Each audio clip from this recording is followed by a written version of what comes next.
Members, take your seats.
Members, take your seats.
The House will come to order. Members, take your seats.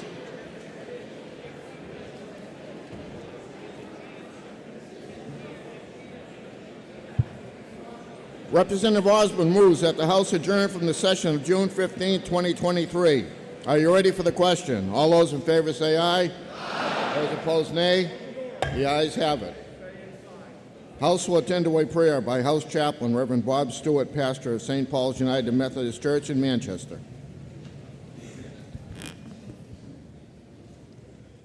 Good morning, Mr. Speaker. Good morning, New Hampshire House of Representatives. Let us be in an attitude of prayer. Good morning, God. I ask that you bless this New Hampshire House of Representatives today as they complete their work in their final session. Bless each of these hard-working representatives as they worked so diligently throughout the year to do their best for those they represent. Guide them today in the debate and decision process for all the matters that are presented before them today. Help them to be your wisdom today. This coming week, we celebrate the freedom of our country. And we thank you, God, that you are always in our midst. In you, God, we do trust. Oh God, you are the great Jehovah, and I ask that you protect each member and leader of this House of Representatives as we complete our work for the season. Be with each member, and I pray that you keep them healthy and safe this summer until we meet again. My country, 'tis of thee, sweet land of liberty, of thee I sing. Land where my fathers died, and land of the pilgrim's pride. From every mountainside let freedom ring. Oh God, because of you, we are part of America, the land of the free and the brave. It is in your name, O God, that we pray. Amen.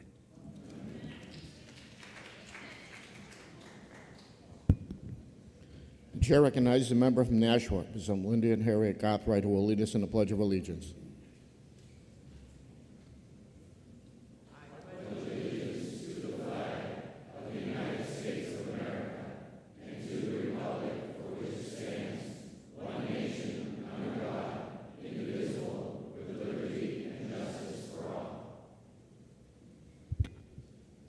Chair recognizes Reverend Renee, Rouse, who will now sing our national anthem.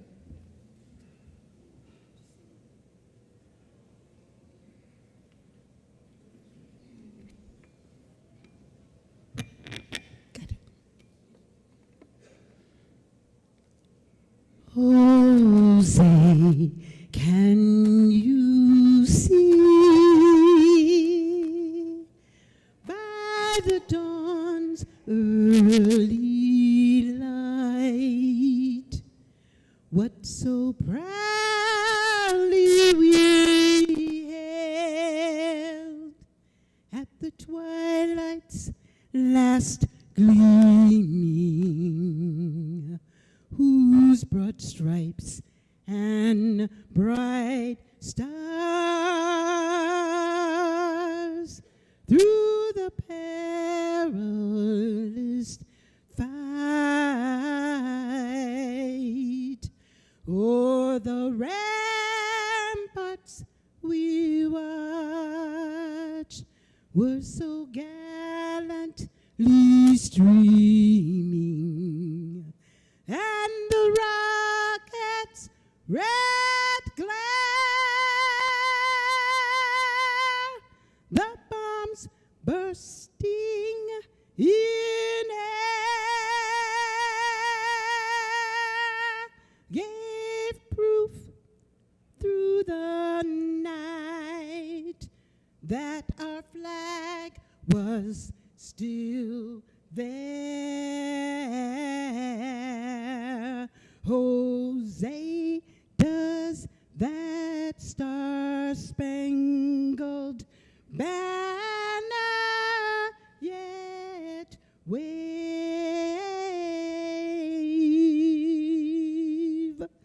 o'er the land of the free and the home of the brave?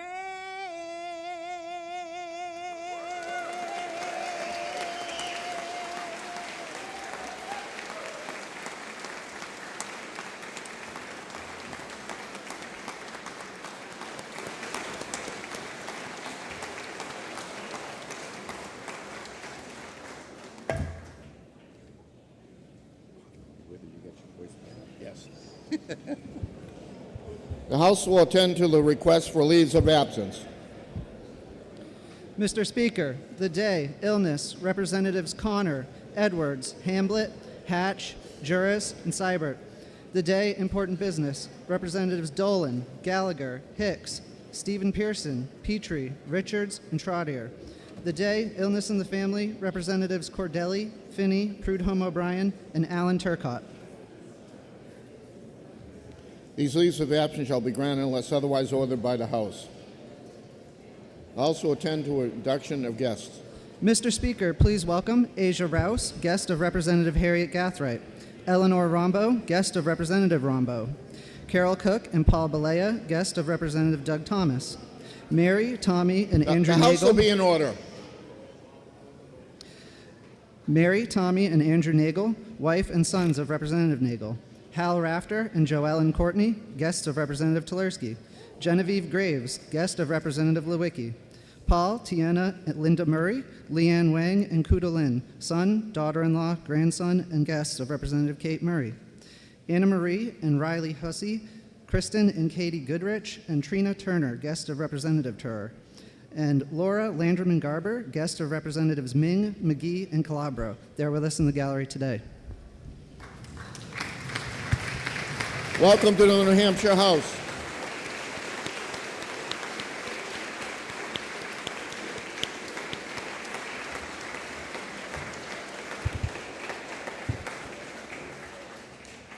The House will attend to the consent calendar of Committee of Conference reports on Senate bills.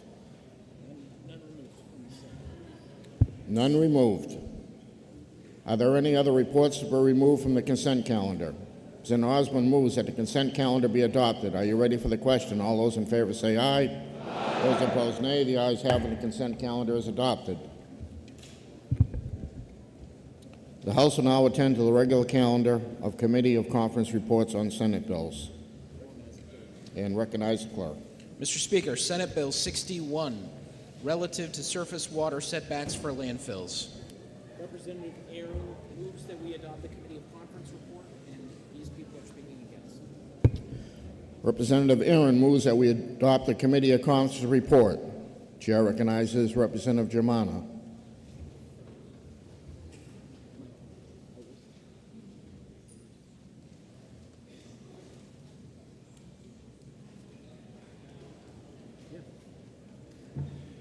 Thank you, Mr. Speaker. The last time, I guess it was about a month ago, I got up to speak about SB 61. I described to all of you what we saw in the committee and the influence of the industry that made me step by step move to a position where I couldn't support the bill that was as it was written. Since that time, some of you may have seen the article that was in the Concord Monitor. This is also in a number of other media outlets. We have received confirmation in the form of emails between a lawyer for Casella Waste Management and officials at DES, which have confirmed the suspicions that I and others have had about how directly Casella has shaped this process, indeed dictated the terms of the legislation that we are voting on. The member will suspend. I know this is a very controversial bill, but we're not going to allow any intent to be brought onto anybody, whether it be state employees, whether it be private people, or whether it be a lobbyist.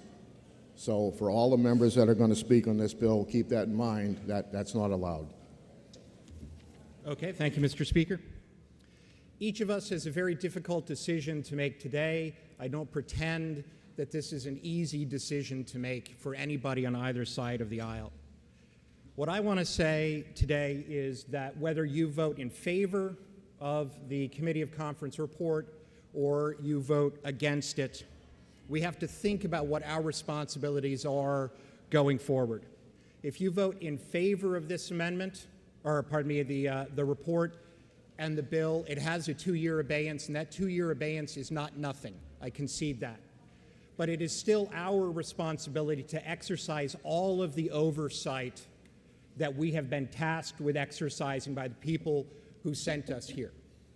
We need to have an oversight committee in E&A, Environment and Agriculture. We've talked about that, and we need to follow it every step of the line, from the report that takes 120 days to the writing of the rule process. Seeing how much this bill has been crafted by special interests only reinforces how important that oversight responsibility is. Likewise, if you vote against this today, the rules will expire in June of next year.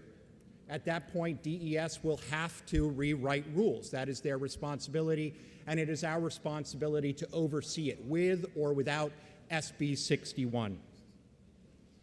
My concern, as I have expressed before, is that the hiring of a consultant which is favorable to the industry will lead to a writing of rules which is favorable to the industry.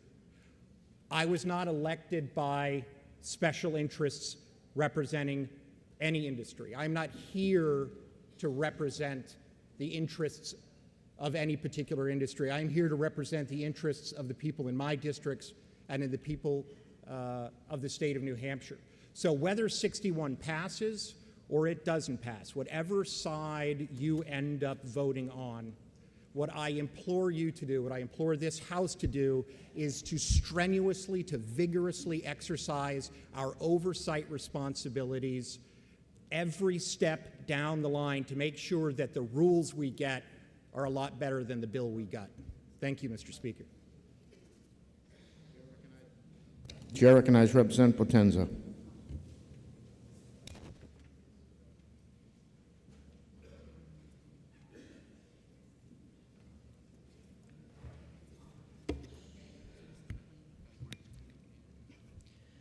Thank you, Mr. Speaker. I have clearly stated all the reasons SB 61 needs to be thrown in the trash, pun intended. SB 61 has always been bad for health and the environment. Not only kicks the can down the road, but it kicks it in the wrong direction. I'm not here to rehash any of the arguments against it. I'm here to present new information we didn't have when we voted 226-152 against my bipartisan floor amendment 3 weeks ago. Although there's obvious ethical issues with drafting this legislation throughout the 6-month process to get here, I am more upset with the fact that this influence and control is blatantly putting the future and health and safety of New Hampshire citizens at risk. And with all the new information we have leading up to today, there shouldn't be one vote in this House to concur SB 61. If you are stuck on the only argument in support of 61 because of a 2-year abeyance on landfill permitting, while new rules are written, here's why that argument doesn't hold water. DES has repeatedly said they are already well into writing new site-specific setback landfill permitting rules because the current rules expire in July of 2024. So this process is well underway. This bill is 100% not necessary. Why would we spend money on a report which only hears from one expert with one point of view versus multiple points of view? If DES needs more expertise to complete these rules, the legislature can easily provide that by holding a 1-day public hearing, inviting all the experts to provide all of their information, the data, the models, etc., to be compiled for the agency. Over the last 3 years of hearings, we have tons of free and readily available information from all points of view they can utilize to help them. Hey, I'll even volunteer to compile it all for them. SB 61 guarantees a one-sided report favoring the industry stakeholders. Why would we ever pay $200K for a one-sided information which is already free? We know that the industry already has the information in this report that is like easily accessible. They could literally just grab it out of a filing cabinet on a top drawer. The E&A committee knows this because they have been hearing this information for years now. So why is there a rush to pass this bill which removes legislative oversight when New Hampshire doesn't need another landfill for at least 20 to 30 years? This body should easily see the agenda here and answer that question. Shouldn't our focus next session be on reducing the amount of out-of-state trash we are taking in from states like Massachusetts? The other body killed HB 56 with almost no discussion, and then insisted on making more changes to their own bill that we concurred with on June 8th. That's the only reason we're still here talking about landfills. But the changes made the bill even more friendly towards the one company at the heart of this issue. The sad part is the bill actually got better for the industry in the committee of conference. So between January and June, there was a whole strong-arm approach from the Senate that they wouldn't take anything from the House. And then in the committee of conference, they actually changed the conflict of interest statement, and it's now worthless. It basically talks in circles. I look forward to my colleagues on the other side who will talk common sense about their traditional core value of protecting the environment while not unduly burdening the industry. Certainly, the two chambers can come together in January and produce a bill that offers some real protections for New Hampshire surface water. Until our state can produce a detailed setback rule, there is an obvious stopgap improvement in the meantime. Simply, DES could change the ridiculous 200-foot uniform setback rule to one that says, basically, the Department of Environmental Services will choose a site-specific setback to surface water in every individual permit application from now on, based on local hydrogeologic conditions. No new bill is needed right now. No taxpayer funds need to be sent, period, end of story. When new information arises, it's time to change course. Let's make doing the right thing popular again. Please vote no to non-concur with SB 61. Mr. Speaker, I ask for a division vote. Chair recognizes Representative Haskins.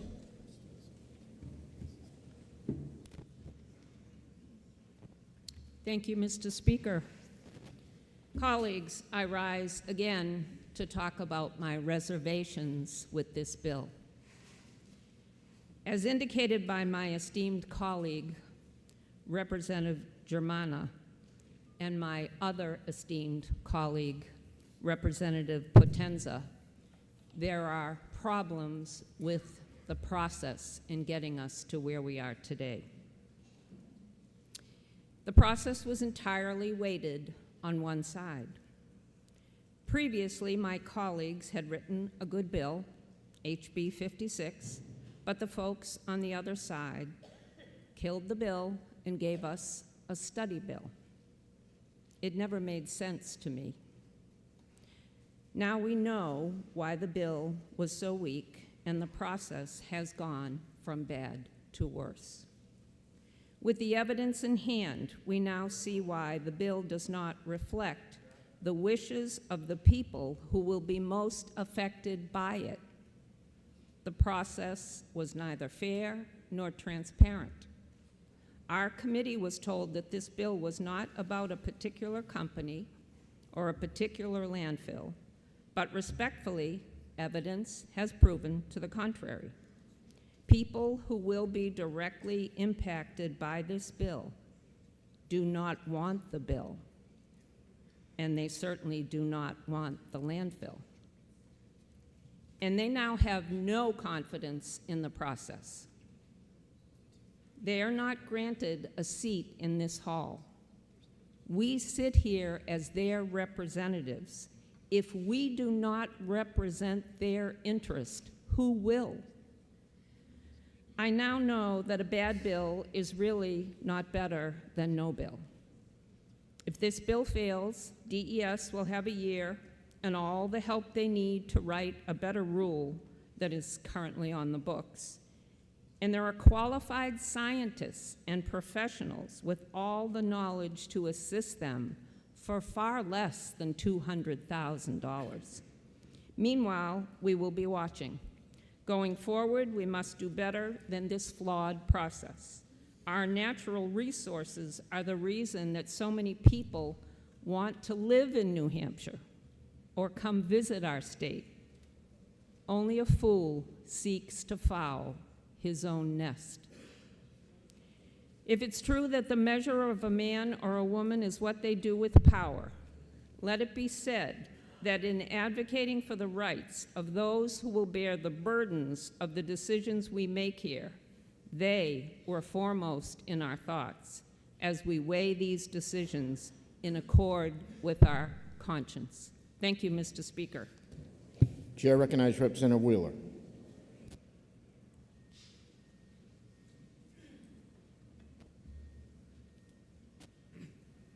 Thank you, Mr. Speaker. First of all, this is the last day, and let me just say thank you to all the representatives who have shown me, a freshman with dreadlocks, such respect in my first term in the New Hampshire State House. This is New Hampshire, and that's why we are here. So thank you. I rise today in support of non-concur on this legislation because we have water warriors in the North Country who are begging us to protect their water. I rise today because born and raised in New Hampshire, I'm going to be damned if I'm going to let our water be controlled by an industry which has no qualms whatsoever for destroying our land, our environment, and our lakes. This is not Casella's body.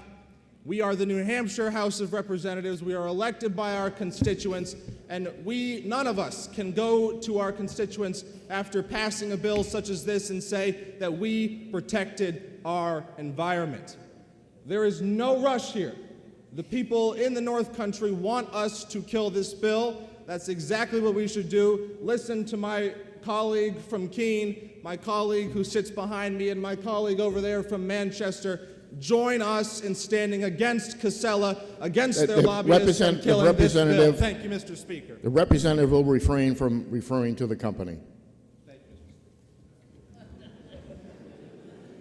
Mr. Chair recognizes Representative Houle.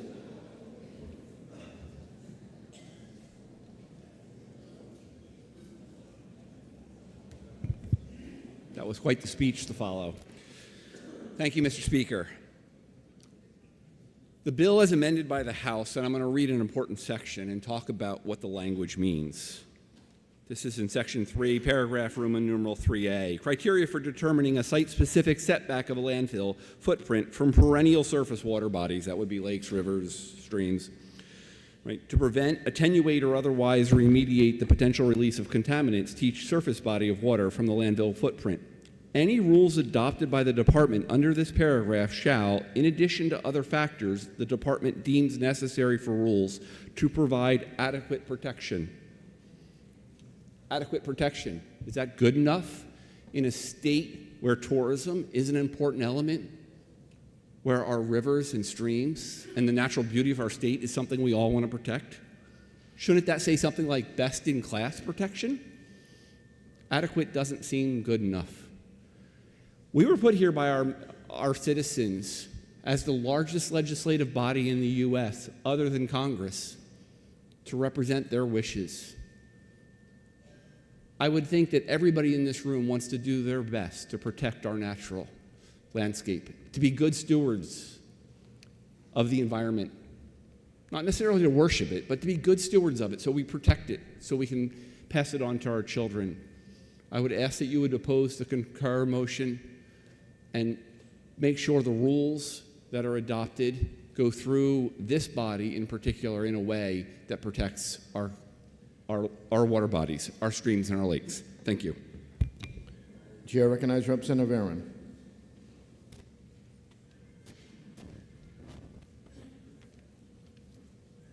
Thank you, Mr. Chair. Mr. Speaker, sorry.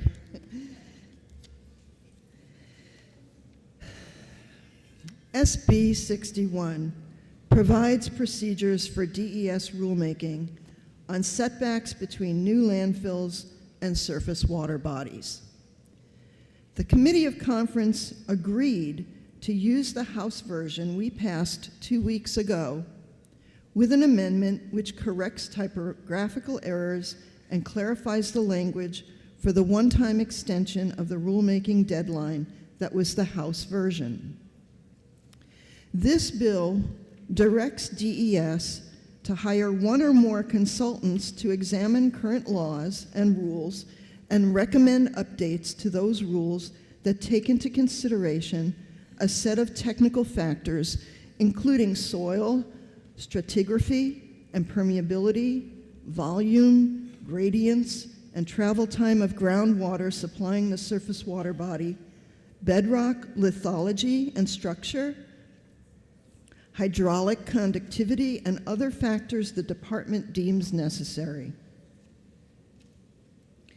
The Commissioner of DES, Bob Scott, is in favor of this bill.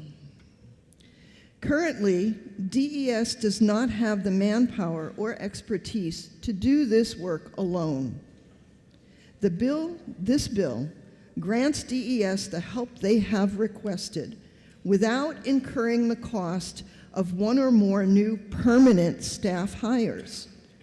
Third-party assistance here makes sense, and it will be done through an RFP process that has specific requirements and language preventing any conflict of interest as well. Additionally, there will be points along this rulemaking process for public scrutiny and public input. The language in SB 61 was crafted by Senate members, House members, DES, business stakeholders, the North Country Alliance for Balanced Change, and other parties. That is how legislation is normally crafted in our committees and chambers. We all know that nothing is done here in a vacuum. SB 61 is written and amended by the Committee of Conference is sound and vetted legislation and will provide DES with the much-needed expertise and assistance to update its current 30-year-old landfill siting rules. It is very important to note that during the process of establishing new landfill setback rules, any and all landfill permit applications will be held in abeyance. And when the rules are completed within 24 months, the permit application must be modified to comply with those new rules. If this committee of conference report is not accepted by you today, then any landfill permits can be granted next week or next month, this year or next year, with the old rules still in place, which includes a minimum 200-foot setback from a body of water. That is not an acceptable option. By accepting this committee of conference report, it will give the landfill permit granting activity a 2-year pause with a one-time 90-day extension, if necessary, and that will happen right away. This bill is possible now. We can eliminate the current possibility of a 200-foot setback to any body of water now, and we can give a 2-year pause to permitting now, while new rules are still being developed. We must not let this important chance slip away, and I urge you, my colleagues, to support and pass this committee of conference report now. Thank you. Thank you, Mr. Speaker. Representative Potenza has requested a division. Members, take your seats. This will be a division vote.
The motion before us is to occur on Senate Bill 61. This is a division vote. Chair recognizes Representative Comtois for a parliamentary inquiry.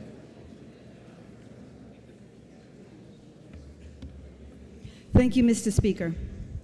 Mr. Speaker, if I know that DES is already in the process of writing the rules, and I have been assured that they will be completed in August of 2024, and that the permitting process takes a minimum of 2 years, minimum.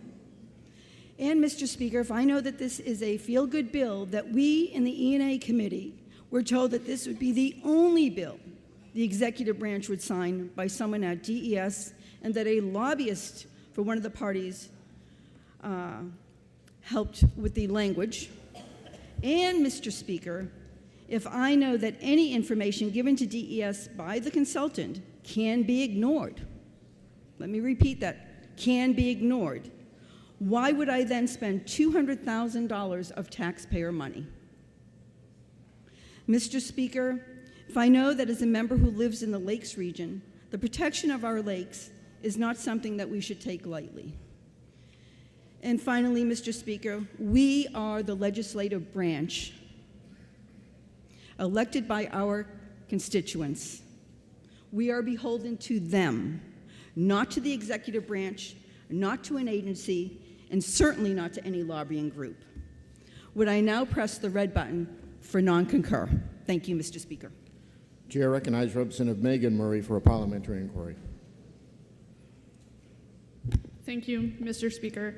If I know that SB 61 included many stakeholders' input, and that it includes conflict of interest language, a 2-year abeyance on citing landfills, and that our rules process is open to the public with stakeholders, and that the rules process has joint legislative oversight, and if I also know that a couple of weeks ago this was our House position, would I now press the green button to accept the Committee of Conference report? Thank you. Has everybody turned on their voting stations? Make sure you do. The motion before us is to concur on Senate Bill 61. This is a division vote. If you're in favor, you'll press the green button. If you're opposed, you'll press the red button. Voting stations are open for 30 seconds.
If all members present had an opportunity to vote, House will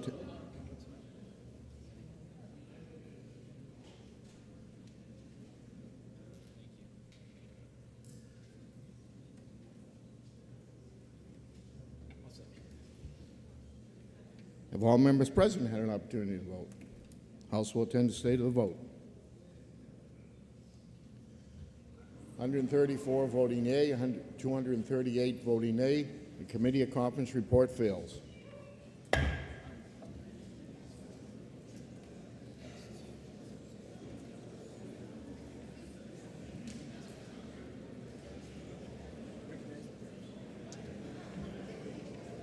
Chair recognizes the clerk. Mr. Speaker, Senate Bill 207, relative to mental health critical incident intervention and management and relative to mental health practice.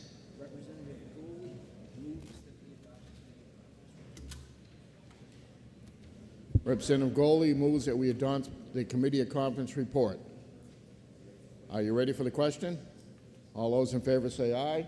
Aye. Those opposed, nay. The ayes have it. The committee of conference report is adopted. Chair recognizes the clerk.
House will be in order. The House will now attend to the House. Wait a minute. Okay. The House chair recognizes the clerk. Mr. Speaker, the Senate has adopted the Committee of Conference recommendation on the following bills. House Bill 119 relative to homestead food operation licensure and making provisions for the sale of meat from uninspected bison, elk, or red deer. House Bill 211 relative to a report by the Department of Energy on the effectiveness of the system's benefit charge and relative to surface water setbacks for landfills and relative to water quality. House Bill 221 relative to the acquisition of agricultural land development rights and relative to the advanced deposit account wagering and relative to the use of game cameras. House Bill 281 relative to least cost integrated resource plans of utilities, municipal hosts for purposes of limited electrical energy producers, the cost of compliance with disclosure of electric renewable portfolio standards, repealing the Energy Efficiency and Sustainable Energy Board, and procedures for energy facility siting by the Site Evaluation Committee. House Bill 358, relative to the filing and adoption of proposed administrative rules and relative to overpayment of unemployment compensation relative to policies relating to nursing mothers. And House Bill 442, relative to the removal of derelict fishing gear. The House will now attend to the consent calendar, Committee of Conference reports on House bills. Mr. Speaker, the conference report on House Bill 221, removed by Representatives Comtois, Tom Mannion, Coulon, Verville, Costable, Potenza, McCarter, Terry, Hull, Avalani. The conference report on House Bill 281, removed by Representatives Corman, Munns, McWilliams, Haskins, Noel, Sellers, Tony Lekes, Alicia Lekes, Christine Perez, and Manos. Are there any other reports to be removed from the consent calendar? Representative Osborne moves the consent calendar be adopted. Are you ready for the question? All those in favor say aye. Aye. Those opposed, nay. The ayes have it, and the consent calendar is adopted. Further Senate messages. Mr. Speaker, the Senate has adopted the recommendation of the Committee of Conference, which was referred the following title bill. House Bill 275, relative to schools approved for a school tuition program by a school board. House Bill 315, prohibiting provocations based on a victim's actual or perceived gender, gender identity, gender expression, or sexual orientation from being used as a defense in a criminal case. House Bill 409, relative to the organization of the Office of Professional Licensure and Certification and adoption of the Interstate Social Work Licensure Compact. House Bill 536, relative to the Chartered Public School Joint Legislative Oversight Committee and relative to the Chartered Public School use of unused district facilities. House Bill 611, relative to the eligibility criteria for the therapeutic cannabis program and establishing a commission to study state-controlled sales of cannabis and relative to the prohibition on the sale of hemp products containing certain levels of THC.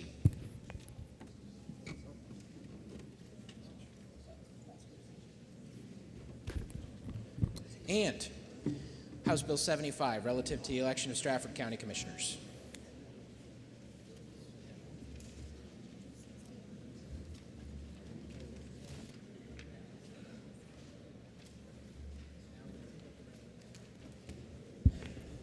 Chair recognizes the clerk.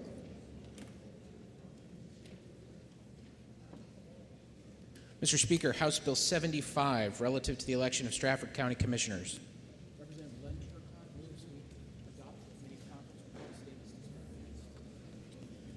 Representative Len Turcott moves that we adopt the Committee of Conference report. Chair recognizes Representative Davis. Thank you, Mr. Speaker. I rise to make a motion. You will recognize to speak.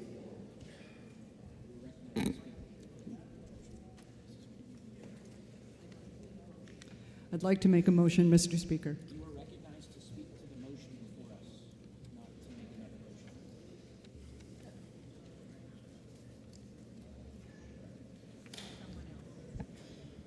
Thank you, Mr. Speaker. Mr. Speaker, I don't want to keep us here any longer than necessary on our last day, but I rise to speak against adopting the Committee of Conference report on HB 75. I was on that committee, and my no vote was discarded, along with that of my Democratic colleague on the other side of the wall. But that's okay. It happens. It's in the rules, and we follow our rules. But with respect to HB 75 and its body double HB 270, which municipal and county government voted to retain, somehow we haven't followed those rules. Regardless of what you've been told, HB 75 is a redistricting bill, and redistricting according to the rules, only happens once every 10 years. Those rules also dictate that the party in the majority runs that process, which is exactly what happened last year. The Republicans took charge of redistricting the whole state, including its county commissioner districts. They made no changes to Stratford County. When asked in last week's committee of conference why they didn't seek changes when they had the opportunity to do so, one of the sponsors, who was also a key member of the House Special Committee on Redistricting, said, and I quote, "There just wasn't time. We were too busy, and it would have muddied the waters." The consequence of that decision was the passage of HB 54 in November 2021, legislation that was part and parcel of the overall redistricting process. HB 54 sets forth the county commissioner districts in New Hampshire for the next 10 years. So why now, when redistricting, according to our rules, is over, are we back at it again? And how, according to those same rules, do we justify going back in time to cherry pick just one component out of the whole process? I guess we have to take the word of HB 75 sponsor from the other side of the wall when he said last week in response to that question, and I quote, "We're not redistricting, we're just creating new districts for the commissioners." Now, I don't know about you, but that's a little bit of a head scratcher for me. Let's face facts. We don't redistrict counties outside the 10-year cycle. Inside that cycle, we may change what county commissioners can do under existing law, or whether they're elected at large or by district, but we don't mess with the districts, and we certainly don't create new counties for the commissioners, county districts for the commissioners. We've been told that HB 75 is just a simple attempt to apply consistency to how counties govern themselves and to bring Stratford in line with all the others. But again, if that consistency was such a priority, why didn't it come up? Why was it ignored last year when a change could have been lawfully made? Make no mistake, this isn't just about Stratford County, because once we start down the road of changing electoral maps outside the 10-year cycle, we're entering dangerous territory.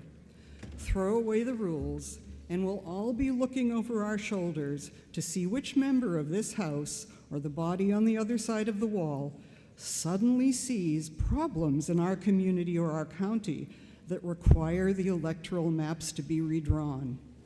Let's not go there. We don't have to. Our constituents don't want us to. We have more important business to take care of on their behalf. Let's stick to the rules, because without them, all this becomes a partisan free-for-all, and the good work we've done together in this session and hope to do in the next will be subject to a terrible precedent if this bill is passed. I urge you to vote no on accepting the Committee of Conference report for HB 75, and I request a division vote, Mr. Speaker. Chair recognizes Representative Lynn Turcott to speak to the motion. Thank you, Mr. Speaker. Good morning, everyone. Seems like a little bit of deja vu here. So we're going to start out by talking about how I opened this last time, and that is Stratford County is the only county out of our 10 counties in our states that do not have commissioner districts. Now, during the COC, an individual on the other side of the wall proposed and proffered a different districting map. Notice I didn't say redistricting, but a districting map that he believed the current commissioners and their supporters would find more acceptable. That was definitively turned down.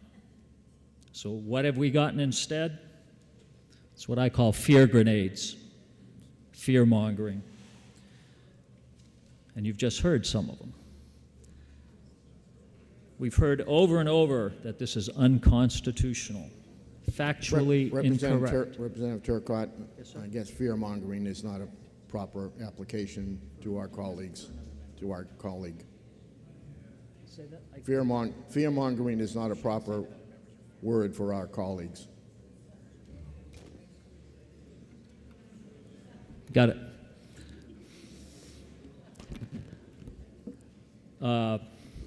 Anyway, unconstitutional, factually incorrect, and those who have been making this pronouncement are simply regurgitating the belief of a 40-year commissioner from Stratford County who also believes every county, your county, should elect their commissioners at large without districts. As we've said time and time again, this is not redistricting. This is districting the county just as every other of the 9 counties in the states have done over the past decades. And many of those, guess what? During non-redistricting years. Now we hear, let the process work. Well, guess what? The process has worked. The bill originally started out in the House committee. It was properly noticed. It was a properly noticed committee hearing. It was followed by a properly noticed Senate hearing. And only a few spoke out at our hearing. It was later that the calls for the let the process work came out. The process has worked as it should have. Latest that we've heard, and some of you may have seen this in a lobbyist note, chaos and instability will rule. Pure nonsense. We're not going to have chaos and instability. This process has happened 9 other times in our state, and nobody has ever attempted to redistrict after the 10-year redistricting cycle. Our county, Stratford County, is entitled to the same election process that every other county already enjoys. Districts for commissioners. So by voting to approve the decision of the Committee of Conference, the de facto gerrymandered elections for county commissioners that has gone on in Stratford County for decades will come to an end. So I ask that you please support the Committee of Conference recommendation by pressing the green button. Thank you, Mr. Speaker. For what reason does the member rise? Mr. Speaker, is a motion to table in order at this time? It is in order at this time. I would like to move to place the bill on the table, and I request a division vote. The motion before us is to place House Bill 75 on the table, and this will be a division vote. Members, take your seats.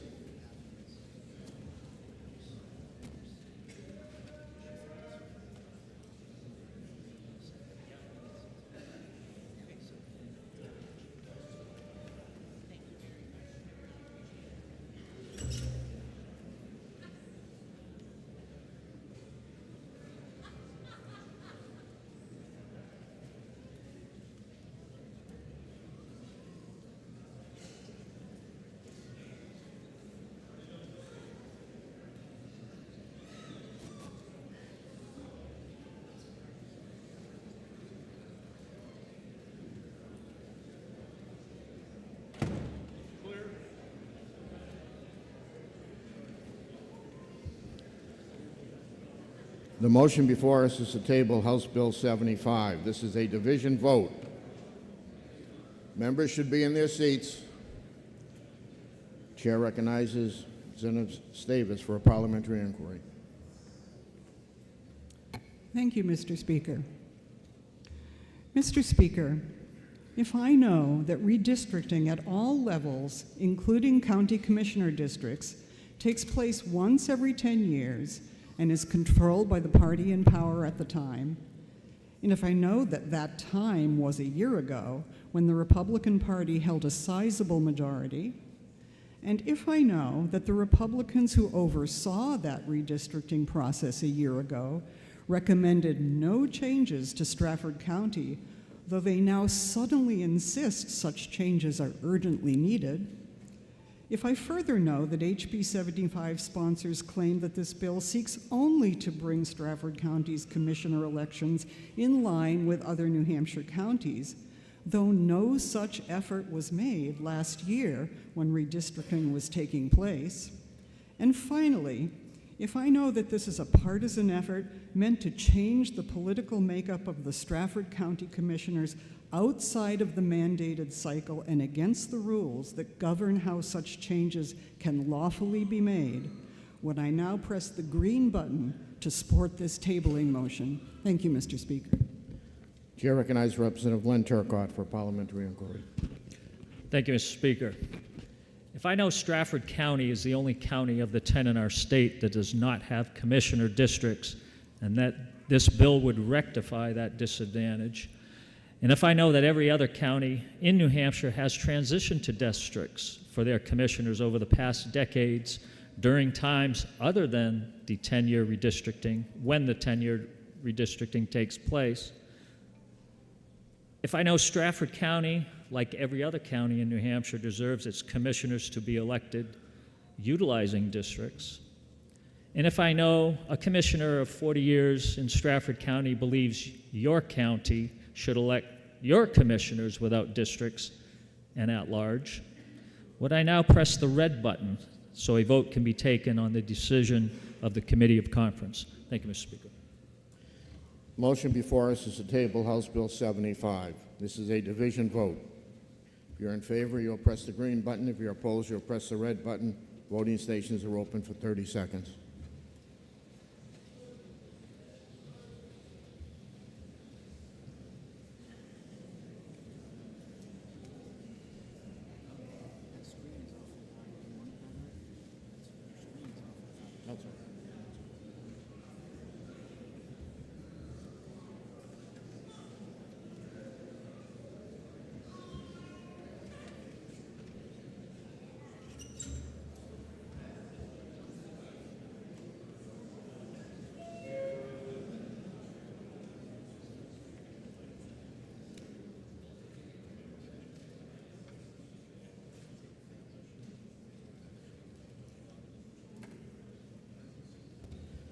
If all members present had an opportunity to vote,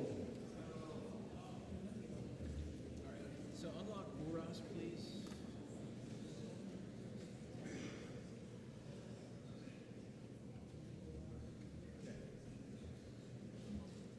if all members had an opportunity to vote, House will attend the state of the vote. 185 voting yea, 186 voting nay. The motion to table fails. We're back to the original motion of accepting the committee conference report on House Bill 75. The question is on the committee conference report accepting House Bill 75. Who called for a division? Representative Weber calls for a division vote. This will be a division vote. Members, take your seats.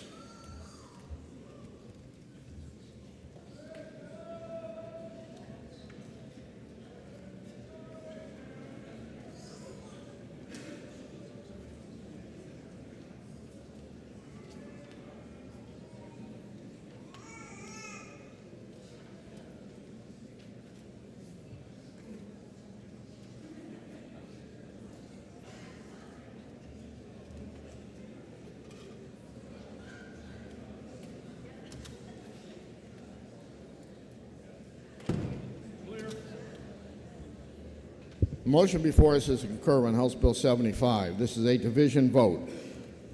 Chair recognizes Representative Magliore for a parliamentary inquiry. Thank you, Mr. Speaker.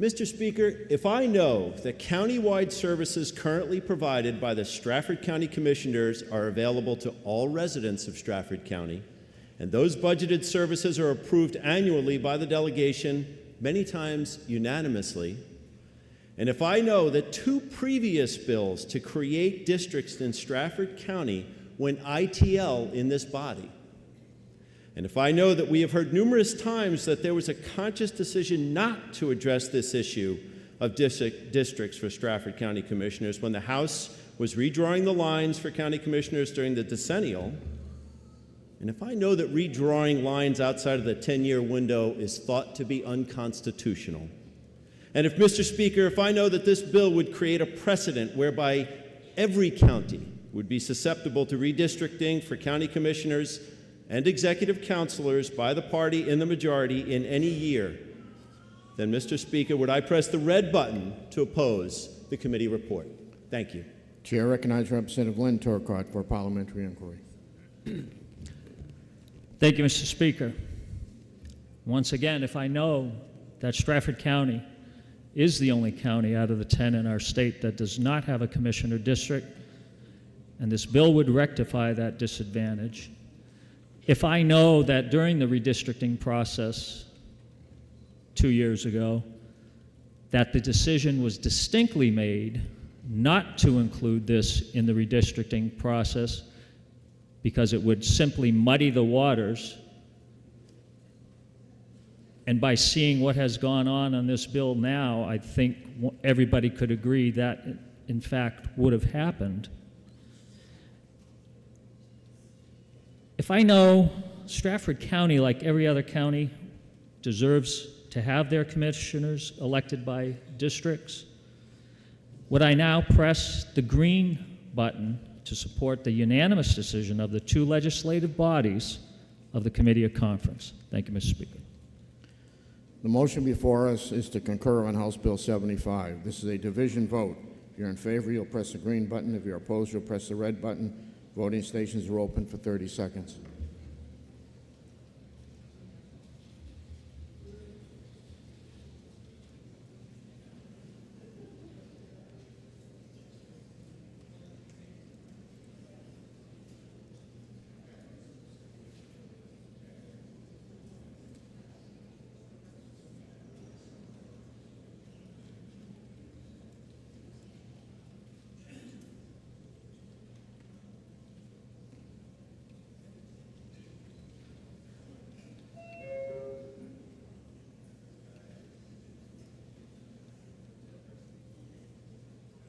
Representative Platt, I need a thumb up or down. Thank you.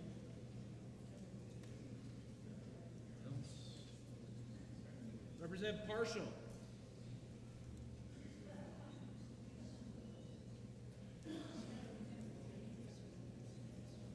All set, sir. Well,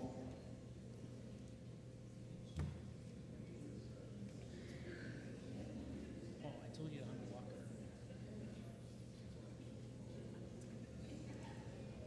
Sorry about that. well, all members present had an opportunity to vote. House will attend to state of the vote. 186 voting yea, 185 voting nay. Committee of Conference report is adopted.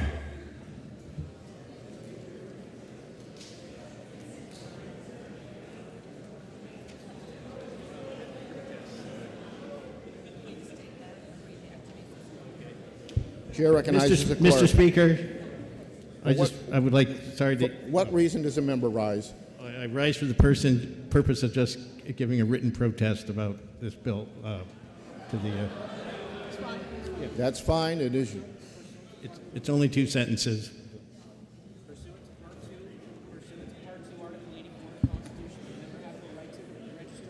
Pursuant to Part 2, Article 84 of the Constitution, you have the right to do that. I have a motion, and I'm not sure whether it should be two motions or one motion, because I want... But the microphone. I'm not sure whether this should be two motions or one motion, because I want to print last week's debate on HB 75 as well as this week's debate on HB 75 in the permanent journal. Be printed. You're making a motion to print in the debate on on 75. Yes, from both days. From both days. Both days. Motion is in order. Are you ready for the question? All those in favor say aye. Aye. Those opposed, nay.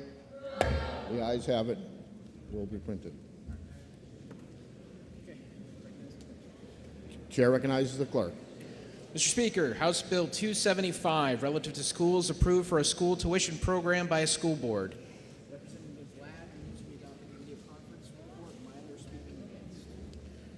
Representative Ladd moves that we adopt the committee of conference report on House Bill 275. The chair recognizes Representative Myler to speak to the motion.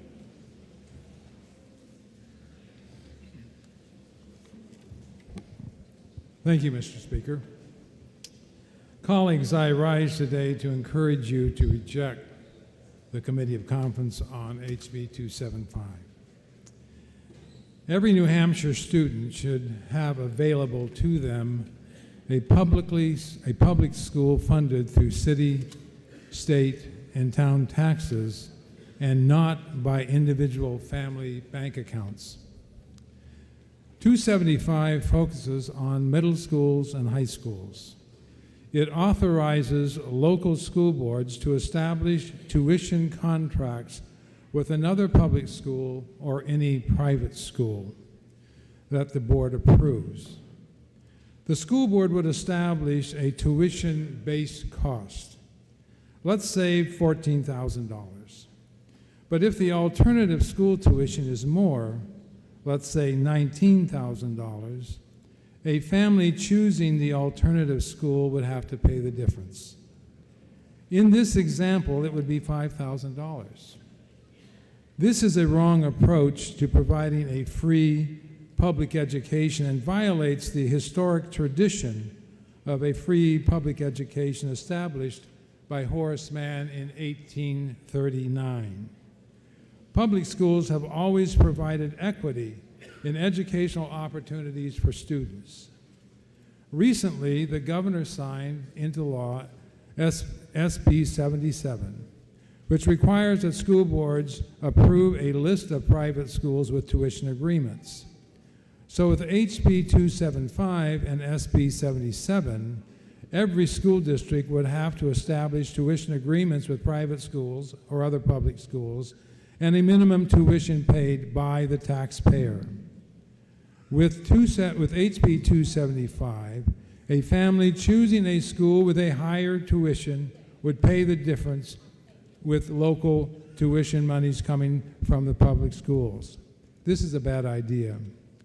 HB 275 would increase the inequities in educational opportunities where some families who could afford to pay the extra would get a taxpayer-funded subsidy for a school that could provide a different learning experience or a special sports team access or extracurricular activities, while families that couldn't afford to pay more would be left in unfunded and under-resourced schools. All of our 165,000 public school students deserve well-funded neighborhood community public schools where they can learn and thrive. Increasing inequities in educational opportunities instead of fully funding local community schools is unfair to Granite State students and their families as well as taxpayers. Finally, colleagues, there is little data on the need for HB 275. There was no statewide data ever provided to either the House Education Committee or the Committee of Conference on the breadth of the need for this bill other than one specific school district. Until we know the exact extent of the need for this bill, it is premature and unwise for the legislator to act accordingly. Think hard about the vote we are about to make. Think about asking your constituents, especially those who are retired and living on fixed incomes, to dig deeper into their property tax paid for because they've already paid for public schools. Further, we need to work to ensure that every public school creates the best learning opportunities for all students to help all Granite State families without them having to pay additional tax tuition from their own bank accounts. I urge you to vote no and reject the Committee of Conference report on HB 275. Thank you, Mr. Speaker, and I request a division vote. Chair recognizes Representative Ladd to speak to the motion.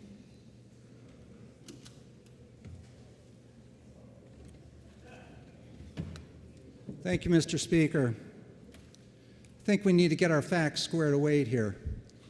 The committee at conference addressed the Senate version of 275 and amended it in committee.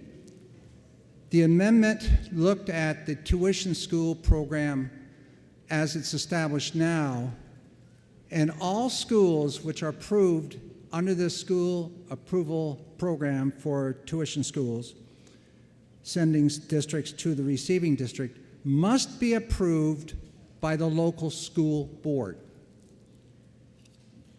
The version that we looked at that came from the Senate had the terminology of anchor school within the terminology.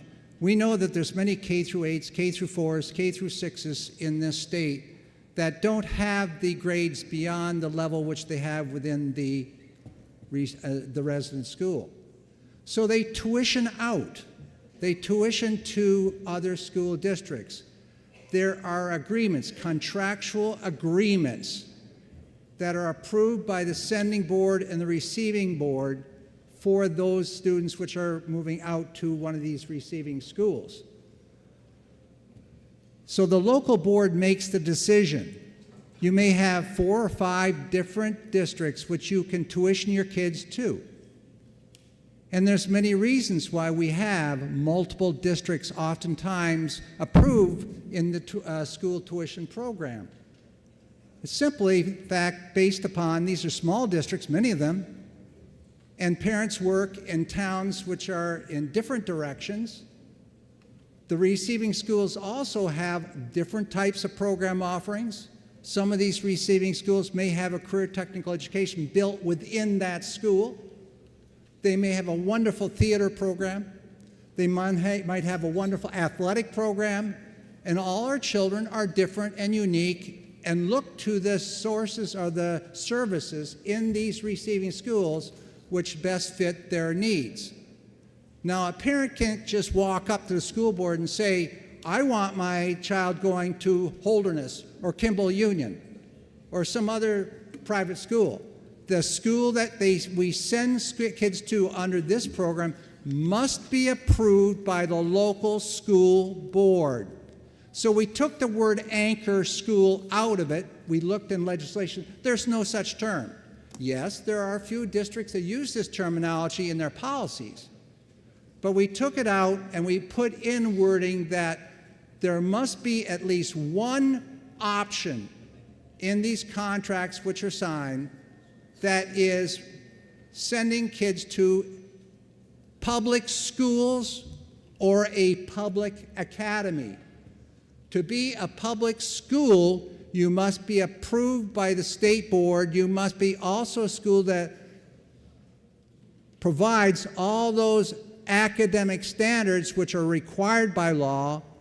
And you must be also a school that meets the minimum school approvals for minimum standards for school approval, public school approval.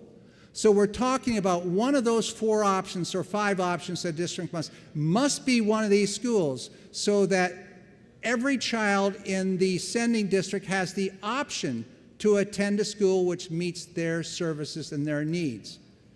This bill is not a partisan bill in terms of the sending districts. It's coming as a result of parents saying, I might work way over here in town X, and that's one of the approved schools, but over here in town Y, which is going the wrong direction, and in high school, you have to provide transportation. I'd like to be able to go over to this school and transport my own child. But what's happened is some of these receiving schools change the amount of tuition. As every district in the state does that, the tuition costs are going up. And if the average cost might be $19,000, and family X here has one child already in that school system, but 3 years or 4 years later, another child comes along, but in the interim, that receiving school has changed their tuition rate and is now above the cap of the sending district, the parent's simply asking, hey, can I pay that difference to have my whole family going to the same location, saving these transportation costs where I work? This is in fact happening in one of the districts which I represent, In the other district, the same issue is occurring. So it's more than one school district that's encountering this. In my district, there's just 2 out of the 5 districts I represent. What is it like in your district? So what we're trying to do is accommodate students here. Some have also said, well, this is in the wrong area of statutory language. It's in the portion that deals with manifest educational hardship. This is not a tuition program resulting upon a pervasive, severe, or persistent hardship the child's having in the given school. This is a result of the sending school not having those grades in their school.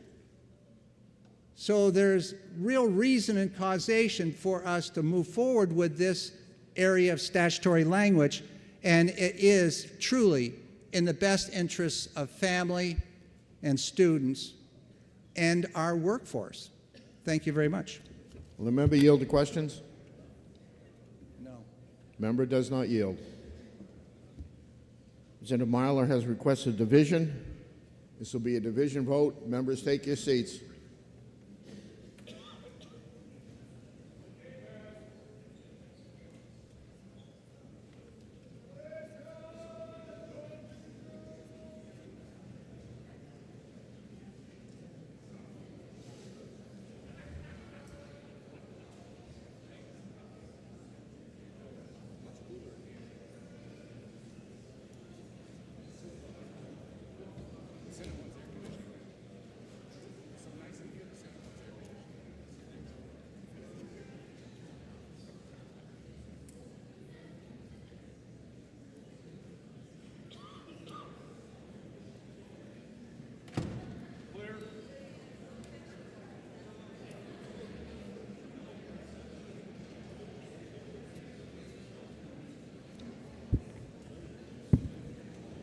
The motion before us is to concur on House Bill 275.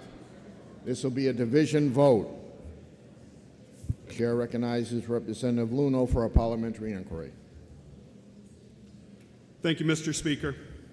If I know school districts that don't operate their own schools may contract with other public or private schools under a tuition agreement at no additional cost to families, but if I know that this bill mandates that all school districts establish tuition agreements with other public and private schools, and that it could be Holderness or KUA or Brewster Academy, with some of the tuition paid by the local property taxpayers, including seniors living on a fixed income. And if I know that this isn't a good idea for kids, families, or taxpayers, then would I press the red button and reject the conference report? Thank you, Mr. Speaker. Chair recognizes Representative Ladd for a parliamentary inquiry. Thank you, Mr. Speaker. If I know this bill provides that a parent may pay the difference between a receiving school tuition cost and the sending district tuition cap, as long as the parent has at least one other enrollment option that is an approved public school or public academy at no cost to the parent. And if I know a school approved as a tuition program school must be approved and contracted by the local public school board and must provide an opportunity for an adequate education.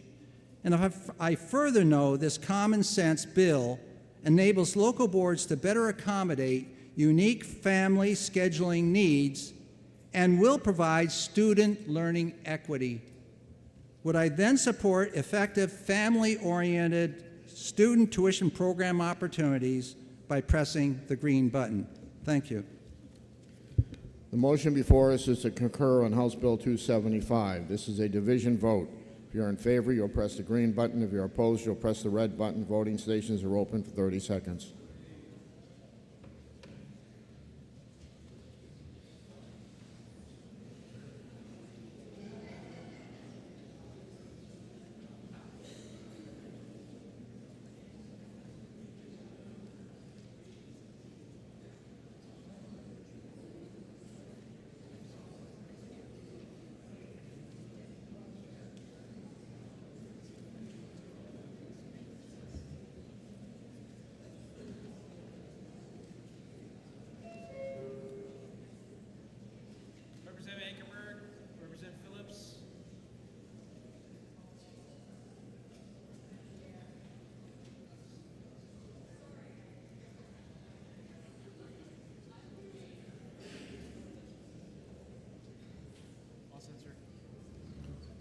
All members present had an opportunity to vote.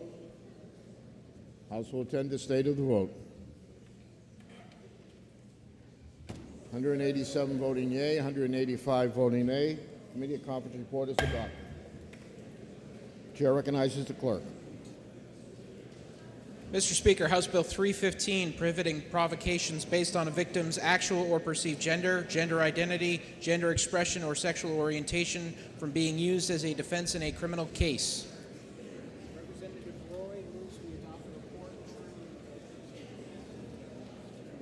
Representative Roy moves we adopt the Committee of Conference report. Chair recognizes Representative True to speak to the motion.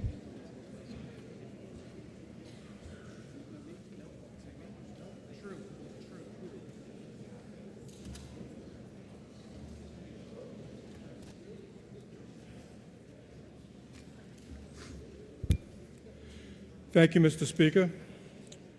I rise to speak against the CFC on House Bill 315. As it sometimes happens, they who shall not be mentioned just can't help but start tinkering with a bill that is very well written, and that's what caused this House to send this bill to the CFC after it was changed by those who remain unnamed. Currently, in New Hampshire, an unwanted sexual advance would not need to be forcible for it to count as provocation. With the CFC text as presented, a man would need to physically lay hands on a woman before she could cite in a trial his unwanted sexual advances as provocation. Some people may say that the CFC bill does not limit in any way a person's ability to make a claim of self-defense, except that is exactly what the CFC bill does. I say that if we accept and pass the CFC report, a woman would not be able to cite unwanted sexual harassment as a provocation were she to kill a man and be tried for murder unless the man actually used physical force on her. The CFC states that they carefully crafted the language to prevent the non-existent gay defense from being used in New Hampshire, which of course the gay panic defense has never been used in New Hampshire. And for the CFC to offer protection from the non-existent gay panic defense, they have created a situation where a woman must wait for a predator to physically lay hands on her before the woman can respond with protective violence. They have created that by inserting that a woman can't claim extreme provocation, and I quote, including in circumstances in which the victim made an unforceable romantic or sexual advance towards the defendant. There are many circumstances under which provocation could be very severe without involving physical force. If the CFC had wanted to ensure that this bill accomplished its original intent, then I believe what the CFC should have done was pass the bill as it was written when this House passed 315 on a unanimous voice vote back in March. I ask you to please vote no on the CFC. I request a roll call vote. Thank you, Mr. Speaker. Chair recognizes Reverend Belcher to speak to the motion.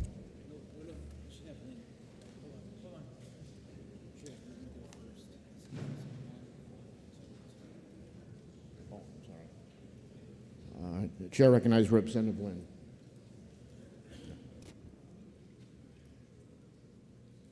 Thank you, Mr. Speaker. Colleagues, I rise in support of the Committee of Conference report on this. As you may recall, I had a problem with an earlier version of the bill because of certain language in the one particular clause of the bill that it seemed to me created the potential for unintended consequences. The committee report completely eliminates that possibility. There will be no unintended consequences. The language has been changed in an important way. I have to strongly disagree with the prior speaker. This bill has nothing to do with self-defense.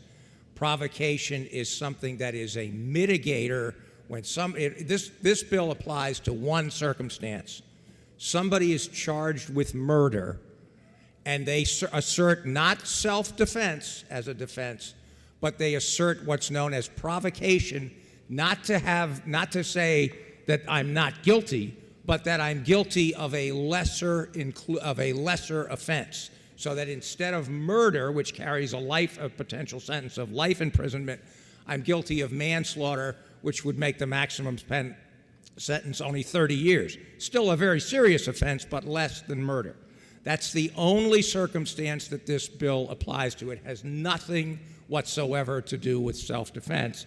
And what this bill says, in effect, is you can't say, if you're charged with murder, that is, you've killed someone is dead. Let's make clear what we're talking about. Someone is dead, and you're charged with murdering that person, and you can't say to the jury, listen, find me guilty of a lesser offense because the person that I killed, in a sense, is less worthy.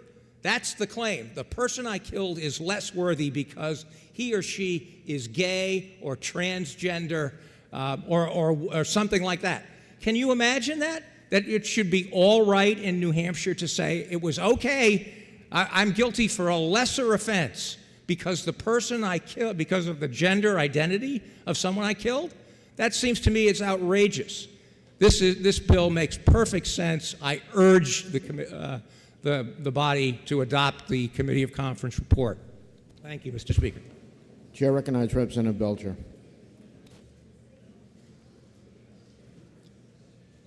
Thank you, Mr. Speaker, and good morning, colleagues. I'll be absolutely honest in that I didn't fully understand the predominant argument against this bill. But I have a very different one, and I see a different problem. Our justice system was established in such a manner as to place an immense degree of trust in juries. Our system was established such that juries can even nullify a law if they believe that an injustice is being done. Our system was set up such that it would prefer to see 100 guilty men go free rather than one innocent man be imprisoned. Now, nobody likes the idea that a bigoted argument might win the day in court. But because something happened in another state decades ago does not justify us putting our thumbs on the scale of justice by prohibiting what a jury may be allowed to hear. This bill demolishes the arguments for a trustworthy and impartial jury. It assumes that the presence of bigotry will taint justice. And in so doing, it becomes a slippery slope toward further restrictions on what a jury may be allowed to hear.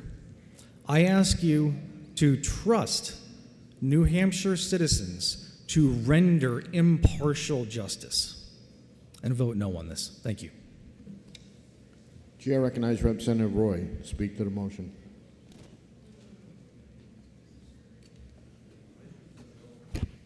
Thank you, Mr. Speaker. Mr. Speaker, I'm just going to clarify what this bill does and does not do because it sounds like it's gotten very confusing. Here's a very simple scenario. Someone kills someone. They get to court. They are charged with murder. They wish to make the argument to the jury that the jury should find them guilty of manslaughter versus guilty of murder.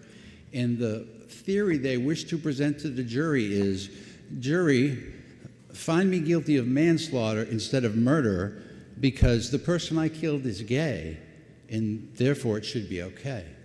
That is all that this does. It has nothing to do with self-defense. It has nothing to do with women being hit on. It's simply, I killed someone and I wish to tell the jury, please find me guilty of manslaughter and not murder because the person I killed is transgender and therefore it should be okay to kill them. That's all this bill would ban. It would ban someone from making that argument to a jury. Now, whether or not you agree we should be banning certain defenses to juries or not, I leave that to your personal conscience, but I'm clarifying what the bill does and does not do. It is very limited to just that situation. Thank you, Mr. Speaker. Senator True has called for a roll call. Is that sufficiently seconded? It is not sufficiently seconded. A division has been called for. This will be a division vote. Members, take your seats.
The motion before us is to occur on House Bill 315. This is a division vote.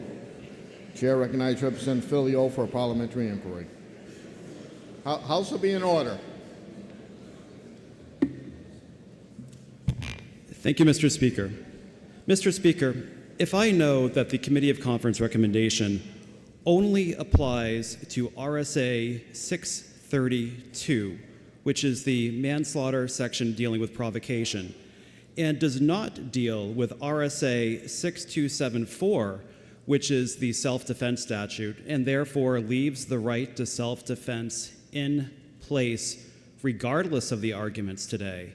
And if I also know that the Committee of Conference report uses the words because of, therefore meaning that the argument in the Committee of Conference report can only be used if the defendant is arguing provocation because of sex, gender, sexual orientation, or gender identity. And if I also know that the gay panic defense is used every year nationwide and succeeds about a third of the time. And finally, if I know the New Hampshire way is to deal with problems head-on proactively and not reactively, do I then press the green button for the Committee of Conference report to put the gay panic defense where it belongs, in the history books, not the law books? Thank you. The motion before us is to occur on House Bill 315. This is a division vote. If you're in favor, you'll press the green button. If you're opposed, you'll press the red button. Voting stations are open for 30 seconds.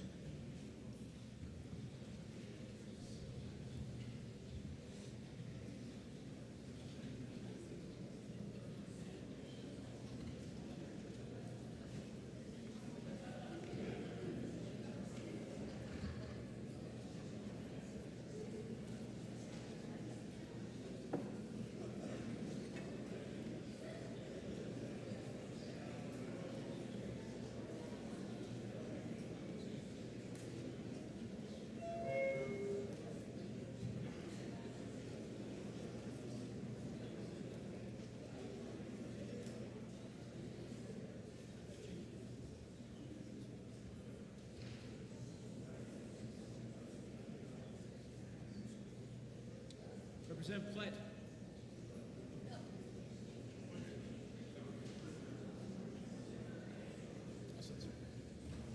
All members present had an opportunity to vote.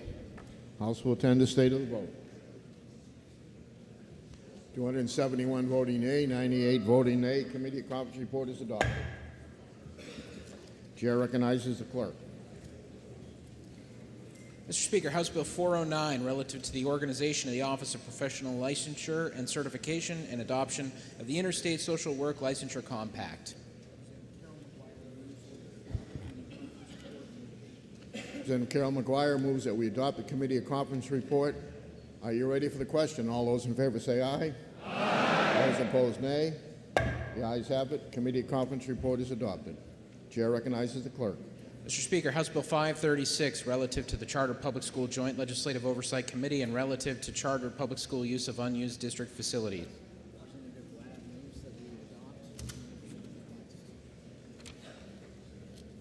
Representative Ladd moves we adopt committee conference report and House Bill 536. Chair recognizes Representative Luno. Speak to the motion. Thank you very much, Mr. Speaker. House Bill 536 passed this chamber with a strong bipartisan vote. It was a good bill, but the other chamber amended it and messed it up. I signed off on the conference report only because it made the bill a little less bad, but it's still bad. And it's bad state policy that mandates a public school district sell an unused taxpayer-owned school facility to a privately owned charter school against the will of the locally elected school board. It's nothing short of a mandate to sell taxpayer-owned property to a private company. Proponents talk about problems with the current law, but examples they cite ended up working out just fine, with the charter school buying the unused facility. No problem here. The existing law works as intended. But with this bill, the Commissioner of Education sets the market price. And if there are no other offers, the locally elected school board must sell the public property to a privately owned charter school for that market price or less. Think on that one, or less. How much less? Taxpayers paid for the land, paid for the building, paid to maintain the building, paid to renovate the building over the years. They'd want to know. They'd want to know how much less than fair market value they're going to get for their public property. Maybe just $1. And with no other offers, the privately owned business gets to buy the taxpayer-owned property for $1. Done deal. Maybe the school district took the building offline for a temporary decline in enrollment, or maybe to renovate it, or maybe other reasons, like an interest in using it for other community purposes, maybe a community center or a senior center, or an alternative high school. Maybe the school board is waiting for the window of opportunity to apply for state building aid grant, and that could be several years out. But the Commissioner of Education could sell the building for $1. Think this won't happen? Just look what happened recently in Tuftonboro, where a historic public building was sold to an evangelical private charter school for just $1. It's happened. It's part of the grand plan to destroy public schools and decimate the strong, best in the country reputation New Hampshire has long been known for. Please don't let the extremist propaganda The House will be in order. lead you to turn your backs on your friends and neighbors. I'm sure they'll want to know who sold them out for $1. Thank you, Mr. Speaker, and I request a division vote. Chair recognizes Representative Ladd to speak to the motion. I think once again it's time to get our facts squared away.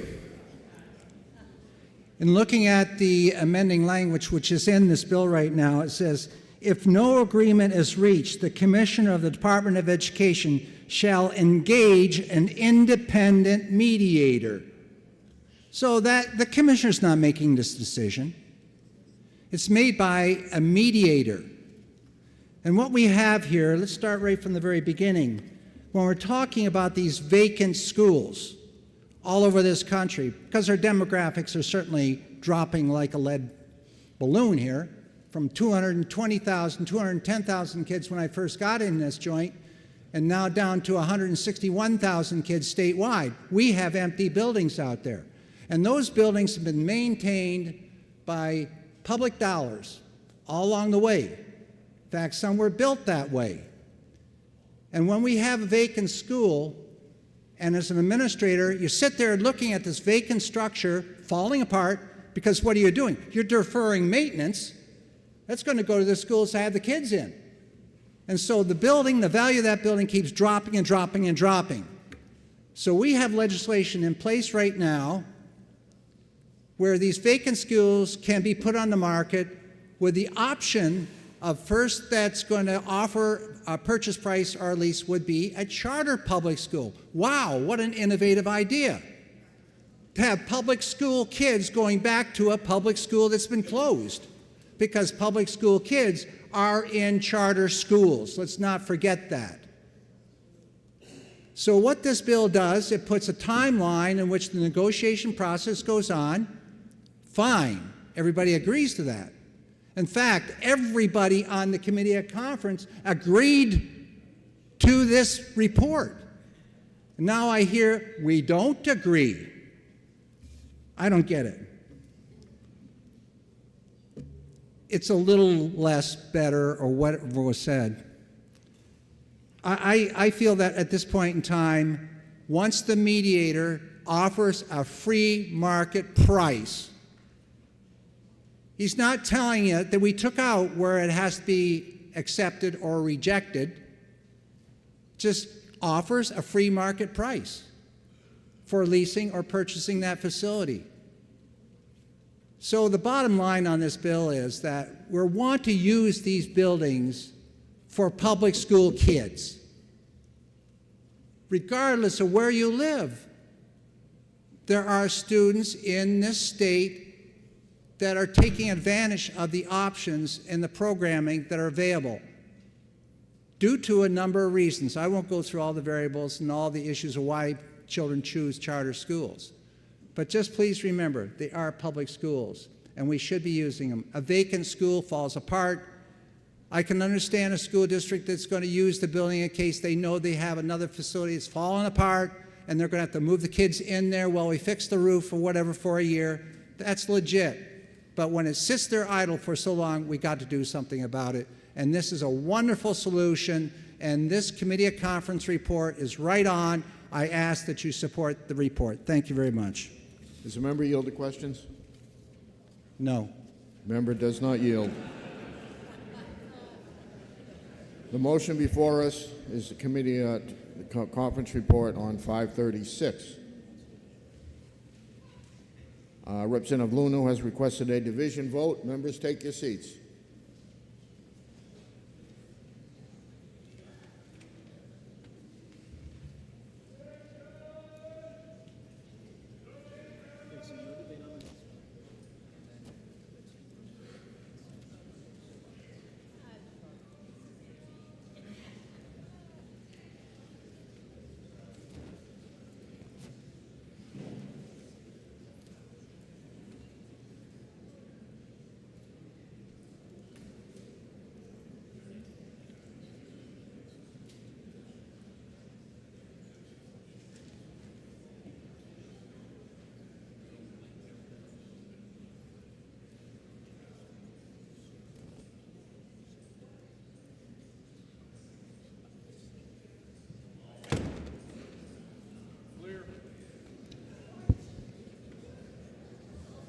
Motion before us to accept the committee conference report on House Bill 536. This is a division vote.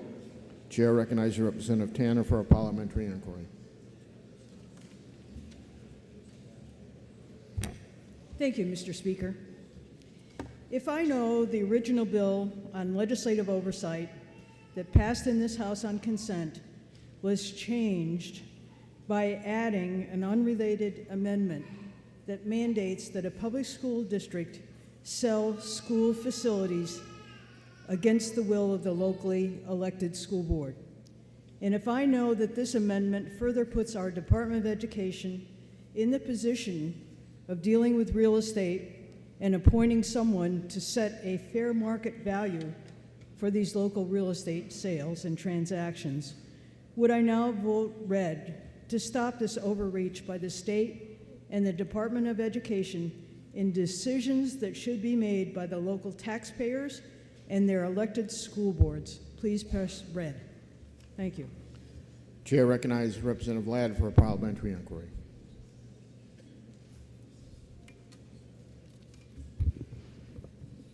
Thank you very much, Mr. Speaker. If I know all members of the committee at conference is seated to the Senate version as amended before you today.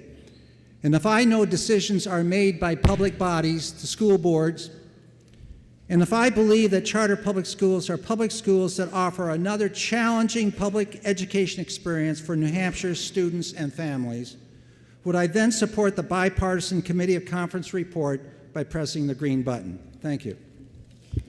The motion before us is to concur on House Bill 536. This is a division vote. If you're in favor, you'll press the green button. If you're opposed, you'll press the red button. Voting stations are open for 30 seconds.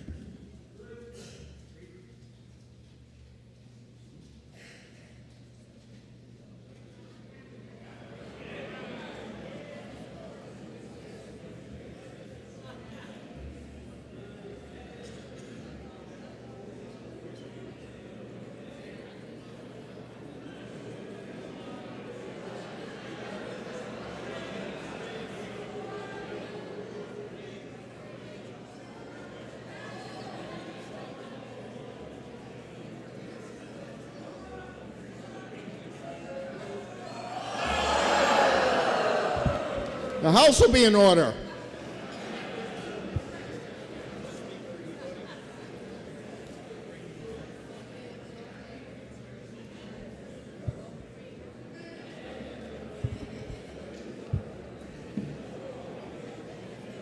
All set? Has everyone present had an opportunity to vote? House will attend to the state of the vote. And the Speaker did vote in the affirmative. Committee report is adopted.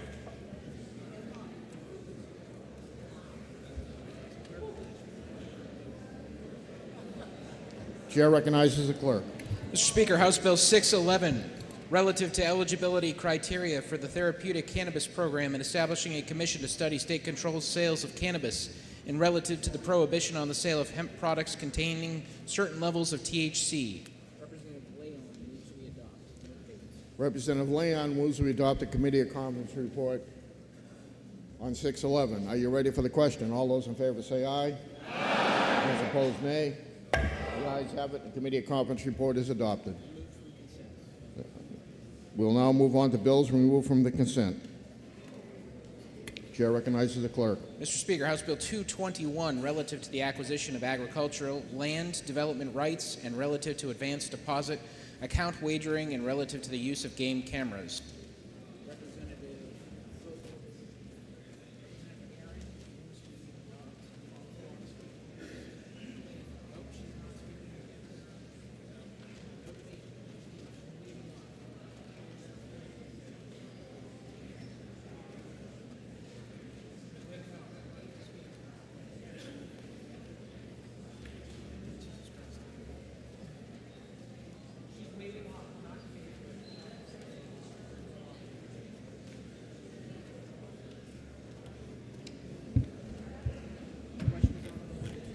Representative Aaron moves we concur on House Bill 221.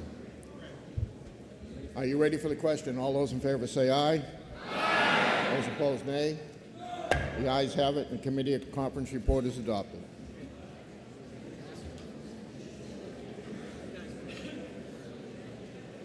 Chair recognizes the clerk. Mr. Speaker, House Bill 281, relative to least cost integrating resource plans of utilities, municipal hose for purposes of limited electrical energy producers, the cost of compliance with disclosure of electric renewable portfolio standards, repealing the Energy Efficiency and Sustainable Energy Board, and procedures for energy facility siting by the Site Evaluation Committee.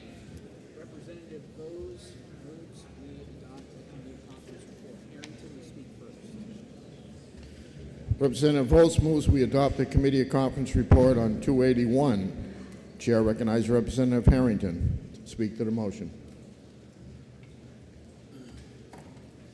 Thank you, Mr. Speaker. I'm just going to speak on one portion of this bill, and it has to do with the revising the rules for the Site Evaluation Committee. I believe I'm the only one in the House that's actually served on one of these, and I served on 6 or 7 of them.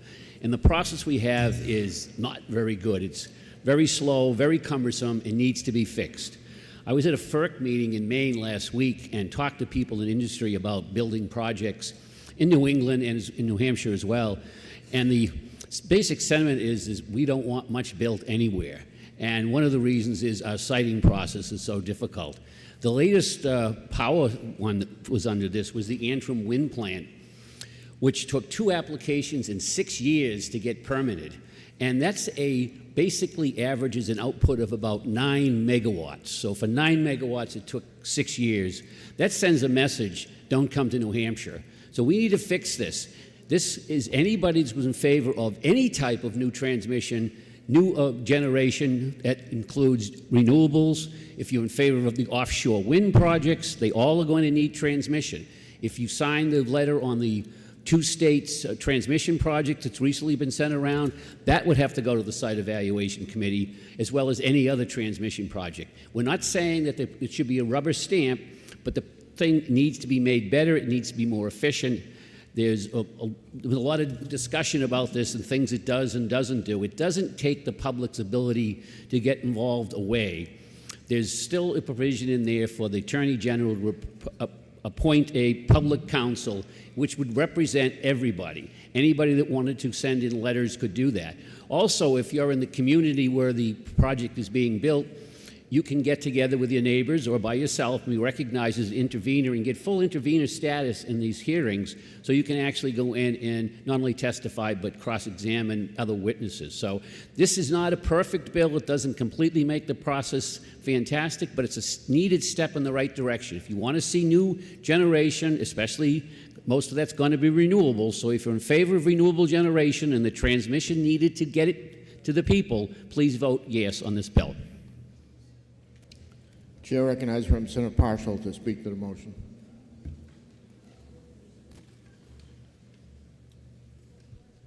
Thank you, Mr. Speaker.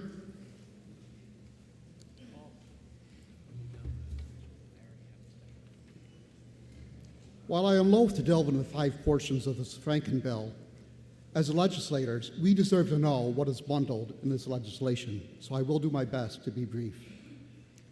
First, it repeals the requirement for utilities to submit a least cost integrative resource plan, also known as LCIRP. Don't remember that.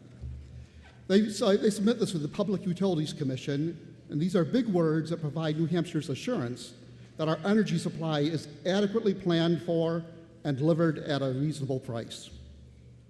With the recent establishment of the Department of Energy, a gutted Public Utilities Commission is no longer the best repository for these plans, and I would agree on that. However, it does not mean the utilities should not consider ratepayer costs in determining our future needs. Even in a decoupled utility market, by dereliction of our oversight on least cost planning, any stranded costs for bad investments will certainly be passed on to the ratepayers. And in this age of skyrocketing energy prices, we need proper oversight to ensure reasonable planning. Much of the public testimony wisely advocated for some long-needed reform, including utilities and our consumer advocate, but nobody advocated for its elimination. Another aspect of this Franken bill is the rather silly notion that having the Department of Energy provide a rough average cost of the renewable portfolio standard under the current NOR customers' yearly electric bill is a good idea. The cost will be calculated and printed once a year and have no relationship to any portion of your specific bill. Neither will there be any context for understanding the renewable portfolio standard. As a legislator, I'm not sure if I'm ready to explain this to any of my constituents. And if I had my druthers, I would see this legislation remained where we had earlier voted it as a standalone bill, as ITL. Sadly, this legislation also dissolves the Energy Efficiency and Sustainable Energy Board, more big words, EASY Board, and it returns those responsibilities to the Department of Energy. The EASY Board is a volunteer resource of respected leaders from all energy sectors. It will not be reproducible within confines of a Department of Energy that is already claiming staffing shortages and budget challenges. A fourth portion of this Franken bill proposes changes to site evaluation committee process. Now, we do need to streamline site evaluation, but abolishing public input in favor of severely downsized PUC is not streamlining the process, but rather steamrolling our constituents. This portion of the bill had numerous unvetted amendments before it being retained by committee. One reason for its retained status was over the lack of a fiscal note, which I see is still missing from the current bill you're being asked to vote on. Now, this bill does get one thing right. It removes the requirements small energy producers be located in the same municipality as group members. A town with high energy needs will now be able to join adjacent municipalities that may have other resources but not the same power demands. This is an excellent bit of legislation that should have passed on its own merits, rather than gutted and being taken hostage by this Franken bill. And this is also that little piece of cheese that's the bait. Now, know that in the past, I've advocated for any clean net metering bill, and I will continue to do so. We do need a clean net metering bill, but this is not it. Now, taking these 5 individual sections seem to have something for everybody to hate. Clearly, bundling bad legislation does absolutely nothing to improve it. Now, I'd like to give one final reason for non-concurrence. We already voted this bill down earlier this month. Forcing it through a committee of conference that produced no changes whatsoever shows a profound lack of good faith and should be recorded accordingly. Please vote red for non-compliance, and I request a division vote. Thank you. Chair recognizes Representative Vos to speak to the motion. Thank you, Mr. Speaker. The House and the other bodies' conferees in the Committee of Conference spoke eloquently about how this bill was a classic example of a bipartisan compromise. It provides policy provisions that many of our citizens and constituents want us to provide. It provides a way for municipal taxpayers to seek some relief by installing renewable energy projects in their towns. And those projects can span multiple towns with the passage of this bill. Not only do municipal taxpayers benefit from that, but labor unions want to see this bill passed as well, because they can benefit from building these systems. But this bill goes much farther than just removing municipal boundaries from the municipal group net metering host that program, that mouthful of a program. This bill also removes some burdensome regulation that is driving up costs for ratepayers. And that's an important step forward for the policy, the energy policy of our state. My distinguished colleague from Stratford talked about the SEC reforms that are in this bill, so I won't talk about those, but they are also important reforms. Together, it's a package of good energy policy reforms that both sides can embrace. Thank you, Mr. Speaker. Representative Vos has requested a division.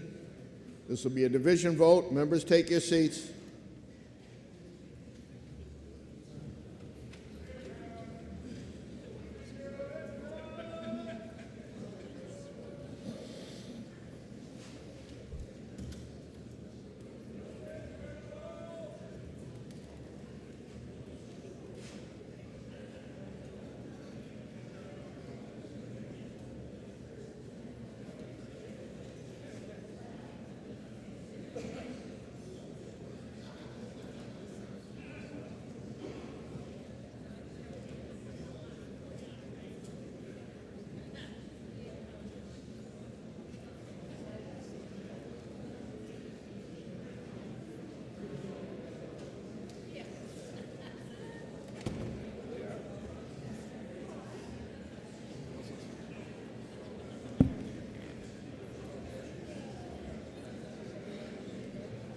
The motion before us is to concur on House Bill 281.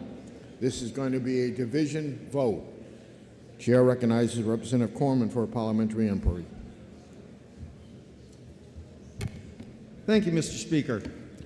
Mr. Speaker, if I know that the version of this bill that the House passed had only to do with least cost integrated resource planning, and if I know that the version of this bill passed by the other body tacked on 3 other unrelated House bills and parts of a 4th, and that 2 of these tacked on bills were retained in the House Science, Technology, and Energy Committee so that they have not been discussed in the House as a body, and if I know that the motion to concur with the version passed by the other body failed in the House, and if I know that the House voted to send this bill to a committee of conference by just a single vote, and if I know that the committee of conference made no changes whatsoever to the version that the House did not concur with, and not only do I know these things, but we all do, because everything I've stated is fact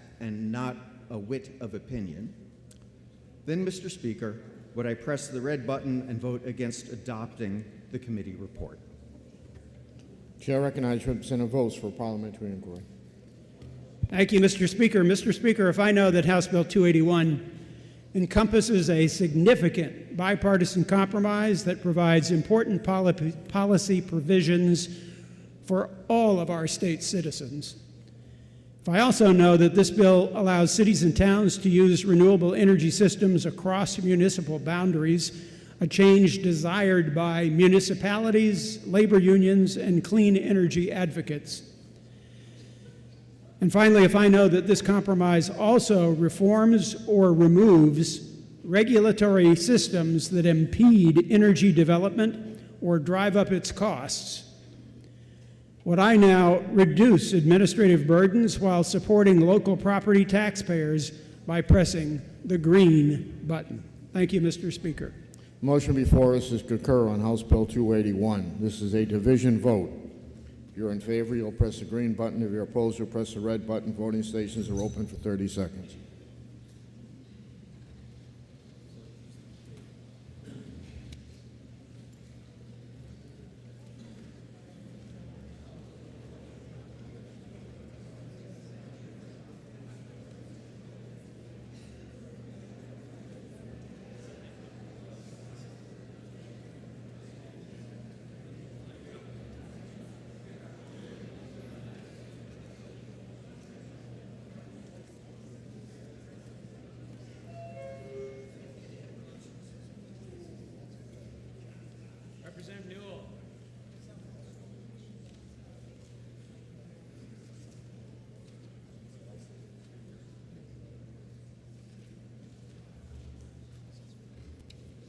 Will all members present have an opportunity to vote? House will attend the state of the vote. 250 voting yea, 121 voting nay. The committee conference report is adopted. We have some. We're going to be doing the adjournment motion, but we have some special things that are happening right after that. So please stay in your seats.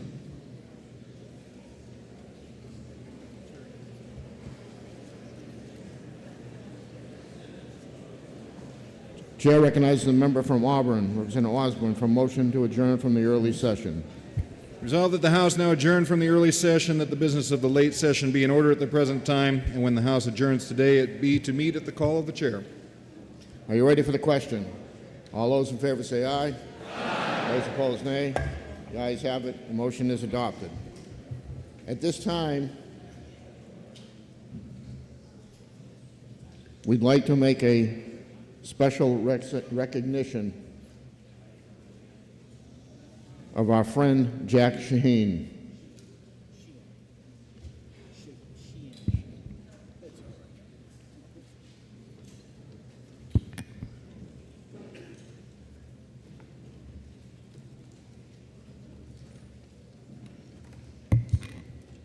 This is a declaration in recognition of Jack Sheehan. Whereas Jack has been a part of the Sergeant of Arms staff since 2009 and is now retiring after 14 dedicated years of service. Whereas Jack was recommended for the position by then doorkeeper Walter Sword, who has known Jack for many years, as both were Masons and knew that Jack was dependable with solid work ethic. Whereas Jack proved that he could be relied upon and was always there whenever needed, regardless of time or day. Whereas he arrived as scheduled and stayed for as long as needed. Whereas it be the House sessions, House hearings, Senate hearings, caucuses, putting floor amendments in seat pockets, he remained on the job without complaint. And whereas occasionally his wife joined the Sergeant of Arms staff, assisted them with placing floor amendments in the seat pockets, and that was most appreciated. Now and before be it declared that Jack, in his capacity as doorkeeper, will be missed by his colleagues, fellow and staff members, and all legislators whom he has worked with. Be it further declared, by virtue of the signature inscribed below, the House of Representatives does publicly thank Jack Sheehan for his long-standing public service to the General Court of New Hampshire and the state, and we wish him the best in his future endeavors. Yeah.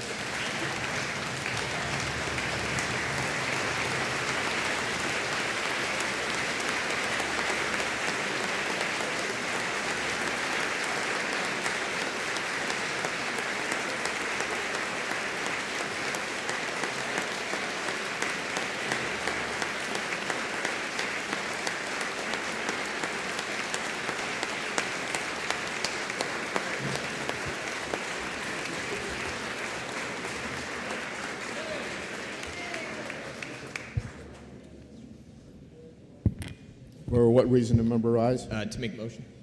State your motion. Move that the remarks honoring our friend be placed in the permanent journal. Without objection.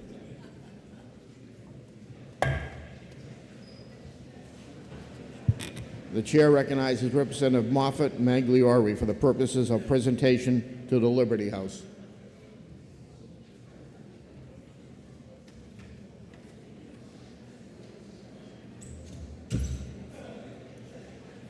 Thank you, Mr. Speaker. But most importantly, thank you to everyone in this body for the support, for the donations, the contributions to a truly wonderful outing. The fact that we had phenomenal weather, I think everyone was praying for that, and we had no rain. The fact that we had so many participants and volunteers, but again, the generosity that we had from this body and from all those who contributed made this truly a wonderful, wonderful event. I'm going to hand it over to Representative Moffett, and then we're going to hand an incredible amount of checks and money over to Liberty House. Representative Moffett. Thank you, Representative Magliori or Maggiore. Mr. Minority Leader, you still here? If the representative of Manchester would make the circuitous journey to this side of the podium, we would appreciate that. And while he's on his way, you may walk in front.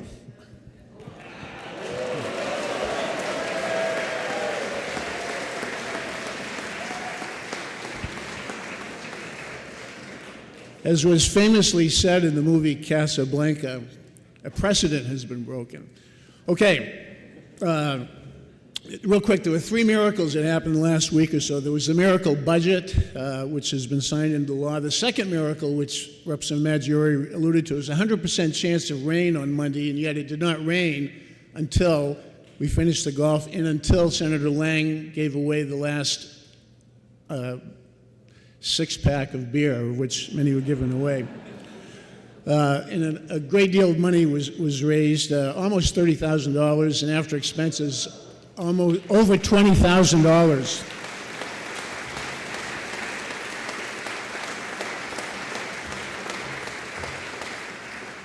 Oh, and the third miracle was the other representative from Loudon who had not played golf in 23 years hit the pin on the putting contest. Three miracles in 1 week. Here's our shirt, and our folks are here. Representative Mr. Minority Leader, and Mr. Majority Leader, would you make the short journey up here as well?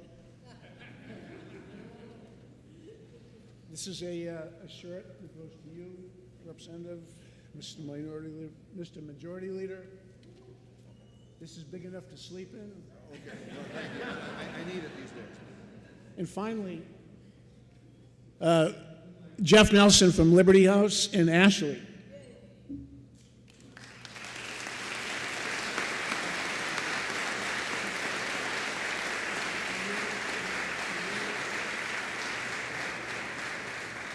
And also here I see the Honorable J.P. Marzullo, former representative who was with Liberty House.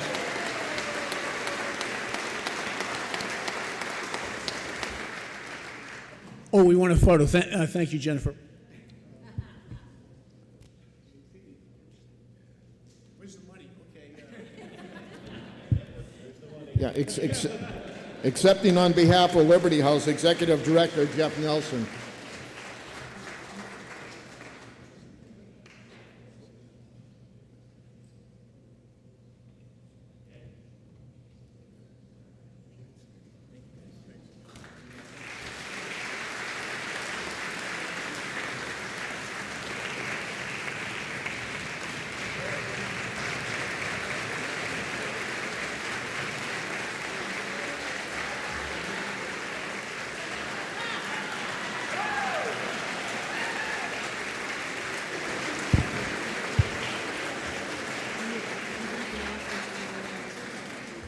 We have some announcements, so please, everybody stick around for a couple of minutes. The ice cream will still be out there when you go out. Chair recognizes Representative Weiler.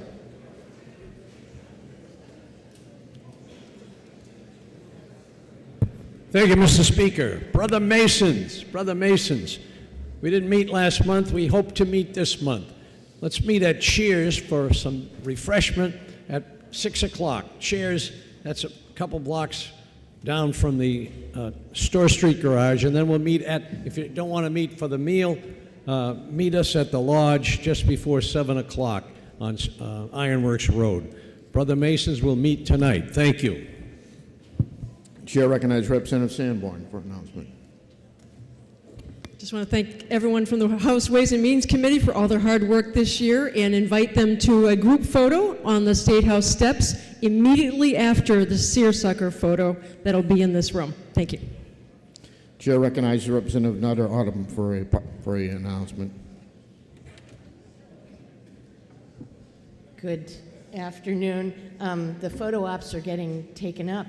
I would like to invite all the Nashua reps to congregate on the front steps after the last group and right after the seersucker picture.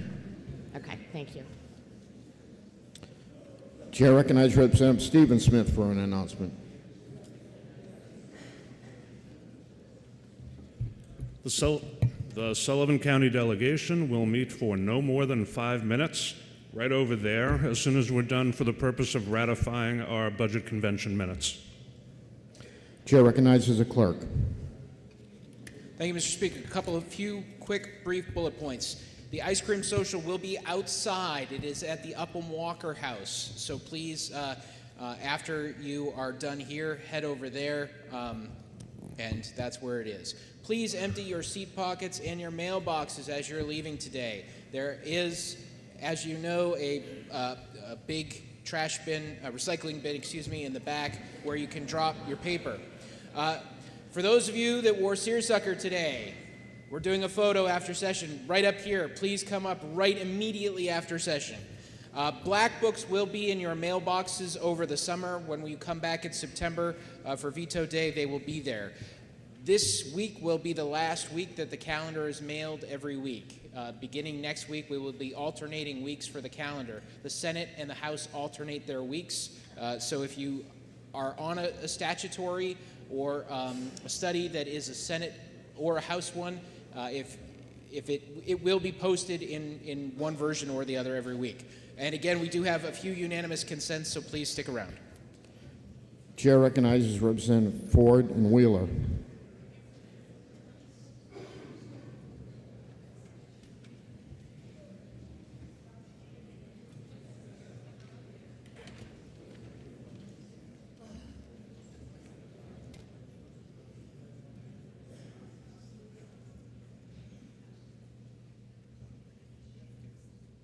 Come on, Charlie. Thank you, Mr. Speaker. On June 19th, 2023, many of us enjoyed the federal holiday known as Juneteenth, but many still do not know why we would celebrate this important milestone in American history. Freedom. That is what Juneteenth is all about. Juneteenth marks a pivotal summer day in 1865 on June 19th, when black people in a stronghold of slavery, Texas, were told they were free. It was more than 2 years after President Abraham Lincoln had signed the Emancipation Proclamation and months after General Lee surrendered at Appomattox Courthouse, ending the Civil War. Juneteenth is about freedom. New Hampshire is rooted in freedom for black people and freedom for all. People of African descent have been living in New Hampshire since the first enslaved Africans were unloaded onto our shores more than 370 years ago. I would suggest, if you haven't already, visit the Black Heritage Trail in Portsmouth to learn more about how the black people, even in the shadows, lived. Starting in 1840s, John P. Hale, a Rochester native and a political force in his time, spoke in almost every New Hampshire town and village with a resounding anti-slavery message, a freedom message. John P. Hale is one of only a few immortalized in statue on the State House grounds. In 2019, the Honorable Senator Melanie Levette, the state's first black state senator, helped move Senate Bill 174, Juneteenth legislation, to the governor's desk.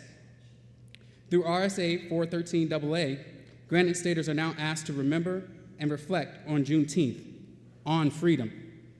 New Hampshire is rooted in freedom, freedom to live, to pursue happiness, and to prosper. Let us on this last day of the legislative session, and in the month of Pride and Juneteenth, and days before the 4th of July, that we remember that freedom for all does indeed mean freedom for all. Thank you.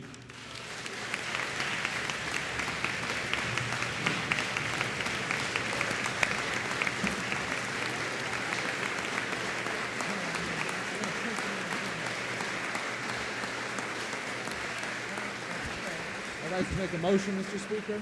State. I move to print the remarks of the previous speaker in the permanent journal. Without objection. Can I make another one as well? Well, this is a different motion. I'd like to motion to make the remarks on 61 to put them in the permanent journal, if I could. Without objection. Thank you, Mr. Speaker. Chair recognizes Representative St. Clair.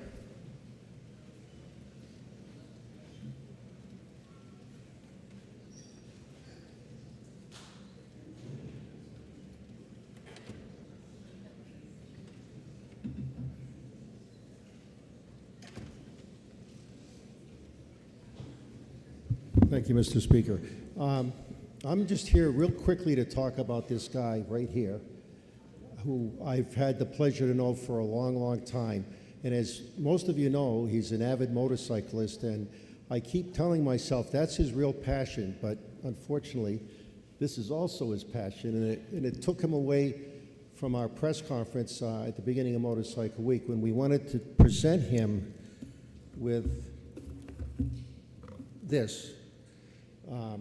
To show not just the appreciation of the association I work for up in Laconia, but for all the tens of thousands, hundreds of thousands of motorcyclists that come into the state, because the speaker, my friend Sherm, has spent the majority of his life making New Hampshire a very welcoming place for all these visitors that come here, and most importantly for the motorcyclists that live in this state.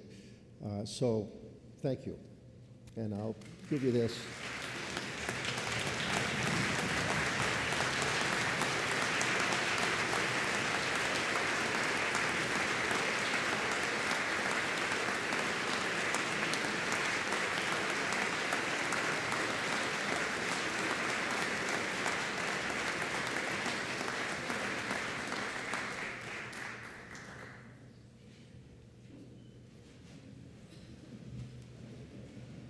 Mr. Speaker. For what reason does the member rise? I rise to move that the remarks of our friend from Laconia be printed in the permanent journal.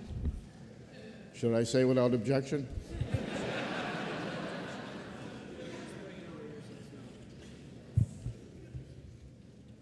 Thank you, Charlie. You and I have known each other for well over 40 years. We've been dear friends for a long time, and I know that'll continue for as long as we're both sitting on this side of the grass. Chair recognizes Representative Simpson and Roesener.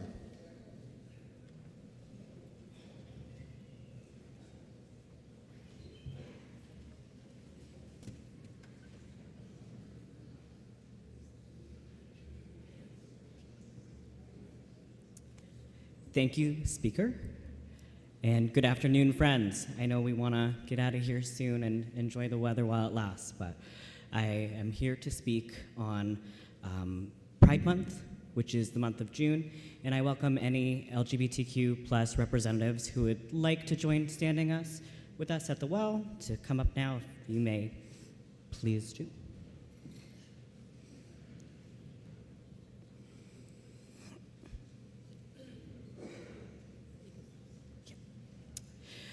On June 28th, in 1969, the patrons of Stonewall Inn, a dive bar, an LGBTQ haven in New York, fought back against the police raids being used to harass, intimidate, and rob the patrons of the pub. Days of resistance followed in the streets, which was the catalyst to the contemporary LGBTQ rights movement. The following year, people across the nation held parades commemorating the events of the Stonewall Inn. These annual celebrations are what we know today as Pride Parades. During the month of June, LGBTQ plus Americans stand together in solidarity and strive towards a more perfect society with the recognition that each of us is created equal and simply seek liberty and justice for all. This Pride Month, as always, we recognize and celebrate LGBTQ plus people who have struggled for the right to live their lives free from oppression and discrimination, and we remember and honor those who have died in the face of prejudice. Last month, we lost a young member of our local community to depression and bullying. On May 17th, 2023, 14-year-old Nova Dunn walked to the overpass of Interstate 293 after school and leapt into eastbound traffic. I will leave you with these powerful words shared by Nova's family's friend during the funeral. Nova went into her cocoon and emerged a beautiful butterfly, a transgender male. Nova was struggling, but happier that they had discovered who they are. Unfortunately, not everybody is accepting, and that led to a lot of pain in this beautiful child's life. Though in pain and darkness, Nova continued to shine his light on everyone. He loved chorus and drama. He joined student government, where he helped to plan and carry out fun events for his fellow students, as well as charity fundraising for his community. Did you know that a butterfly's average lifespan after emerging is roughly 14 days? Nova's lifespan was 14 years. That beautiful butterfly spread his wings and flew higher than he has ever flown before. Nova had a mission, and he left that mission in his parents' hands. He longed to live in a world where being different, being gay and transgender was accepted and understood, that choosing to be himself was a personal choice and not one that hurt anyone else, that the need to bully someone over that choice is not okay and not needed. He wanted a kind world. The best way to remember Nova is to be an advocate for mental health awareness, an advocate for LGBTQIA community. If you see something, say something. But most of all, be kind. Thank you and happy Pride. We now invite the Deputy Minority Leader, Alexis Simpson, to speak. This month, thousands of Granite Staters across dozens of New Hampshire cities and towns, Portsmouth, Nashua, Windham, Lebanon, Manchester, the White Mountains, and more, held celebrations honoring our vibrant LGBTQ+ community. Many of us in this room attended one or multiple of these celebrations, bringing our children, dogs, and other loved ones to join in the festivities. It was not that long ago, within most of our lifetimes, that the first Pride March took place in New Hampshire in 1981. That first year, there were only 7 attendees. And here we are now, thousands together, rallying in allyship and support across our state and across the nation. At a time when the very identity and humanity of LGBTQ+ people are under attack, just as recently as 2 weekends ago here in Concord at a Family Story Hour event. It is more critical now than ever for us to acknowledge the importance of Pride Month. New Hampshire has a proud history of support for LGBTQ+ people. In 1989, this body passed legislation for legal guardianship for same-sex couples. That same year, we passed housing protection for people with AIDS. In 1997, we banned workplace discrimination based on sexual orientation. In 2009, New Hampshire was the first state to enact legislation recognizing civil unions without a court order. In 2011, we were the 5th state to pass marriage equality. In 2018, we passed a bill to prevent discrimination against transgender people, and we were the 14th state to pass a ban on conversion therapy. Over the last 30 years, no state has elected more members of the LGBTQ+ community than New Hampshire voters. We have elected school board members, selectmen, city councilors, aldermen, a mayor, over 70 state legislators and senators, an executive counselor, and a member of Congress. Today, the latest polls show that more Americans and more Granite Staters than ever support non-discrimination protections for LGBTQ+ people. I'm proud to stand in this chamber beside our colleagues to unequivocally share my support for our LGBTQ+ community and to say you are welcome and you belong here in this state, in our statutes, and in this chamber. Thank you, Mr. Speaker.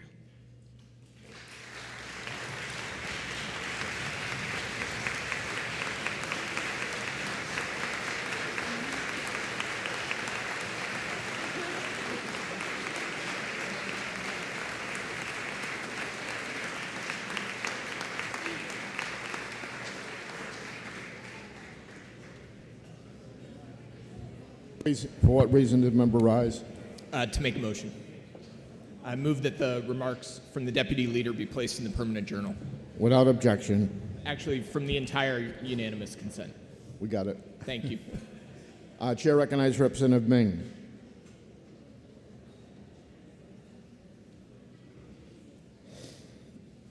Thank you, Mr. Speaker.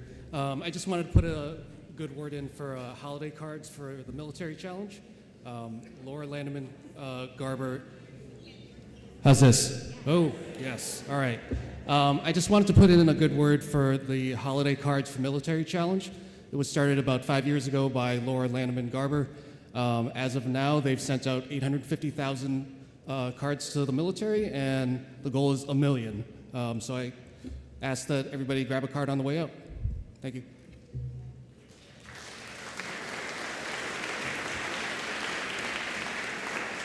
Chair recognizes Representative Damon.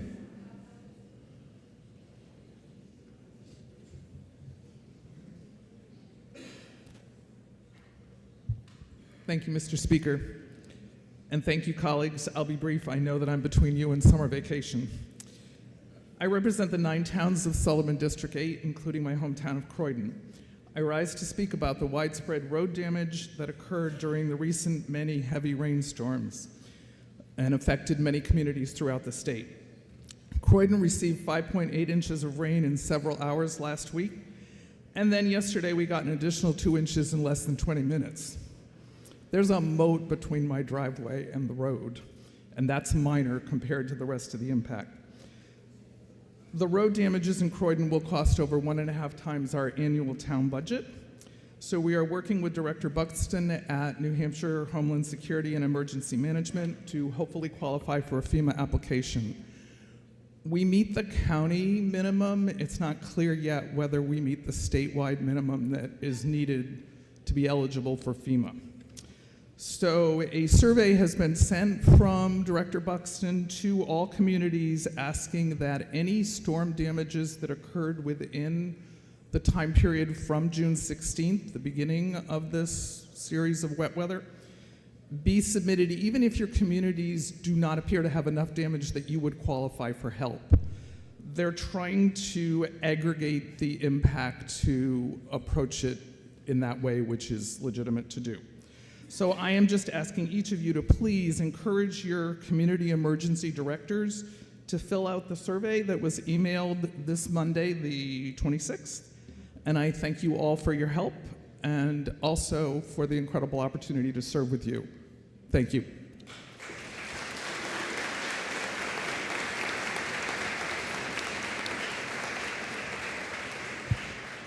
Representative Osmond moves that the House stand in recess for the purpose of enrolled bills amendment, rolled bills reports, and receiving messages. Are you ready for the question? All those in favor say aye. Aye. Those opposed, nay. The ayes have it. The House is in recess to the call of the chair. May everybody have a wonderful, safe summer.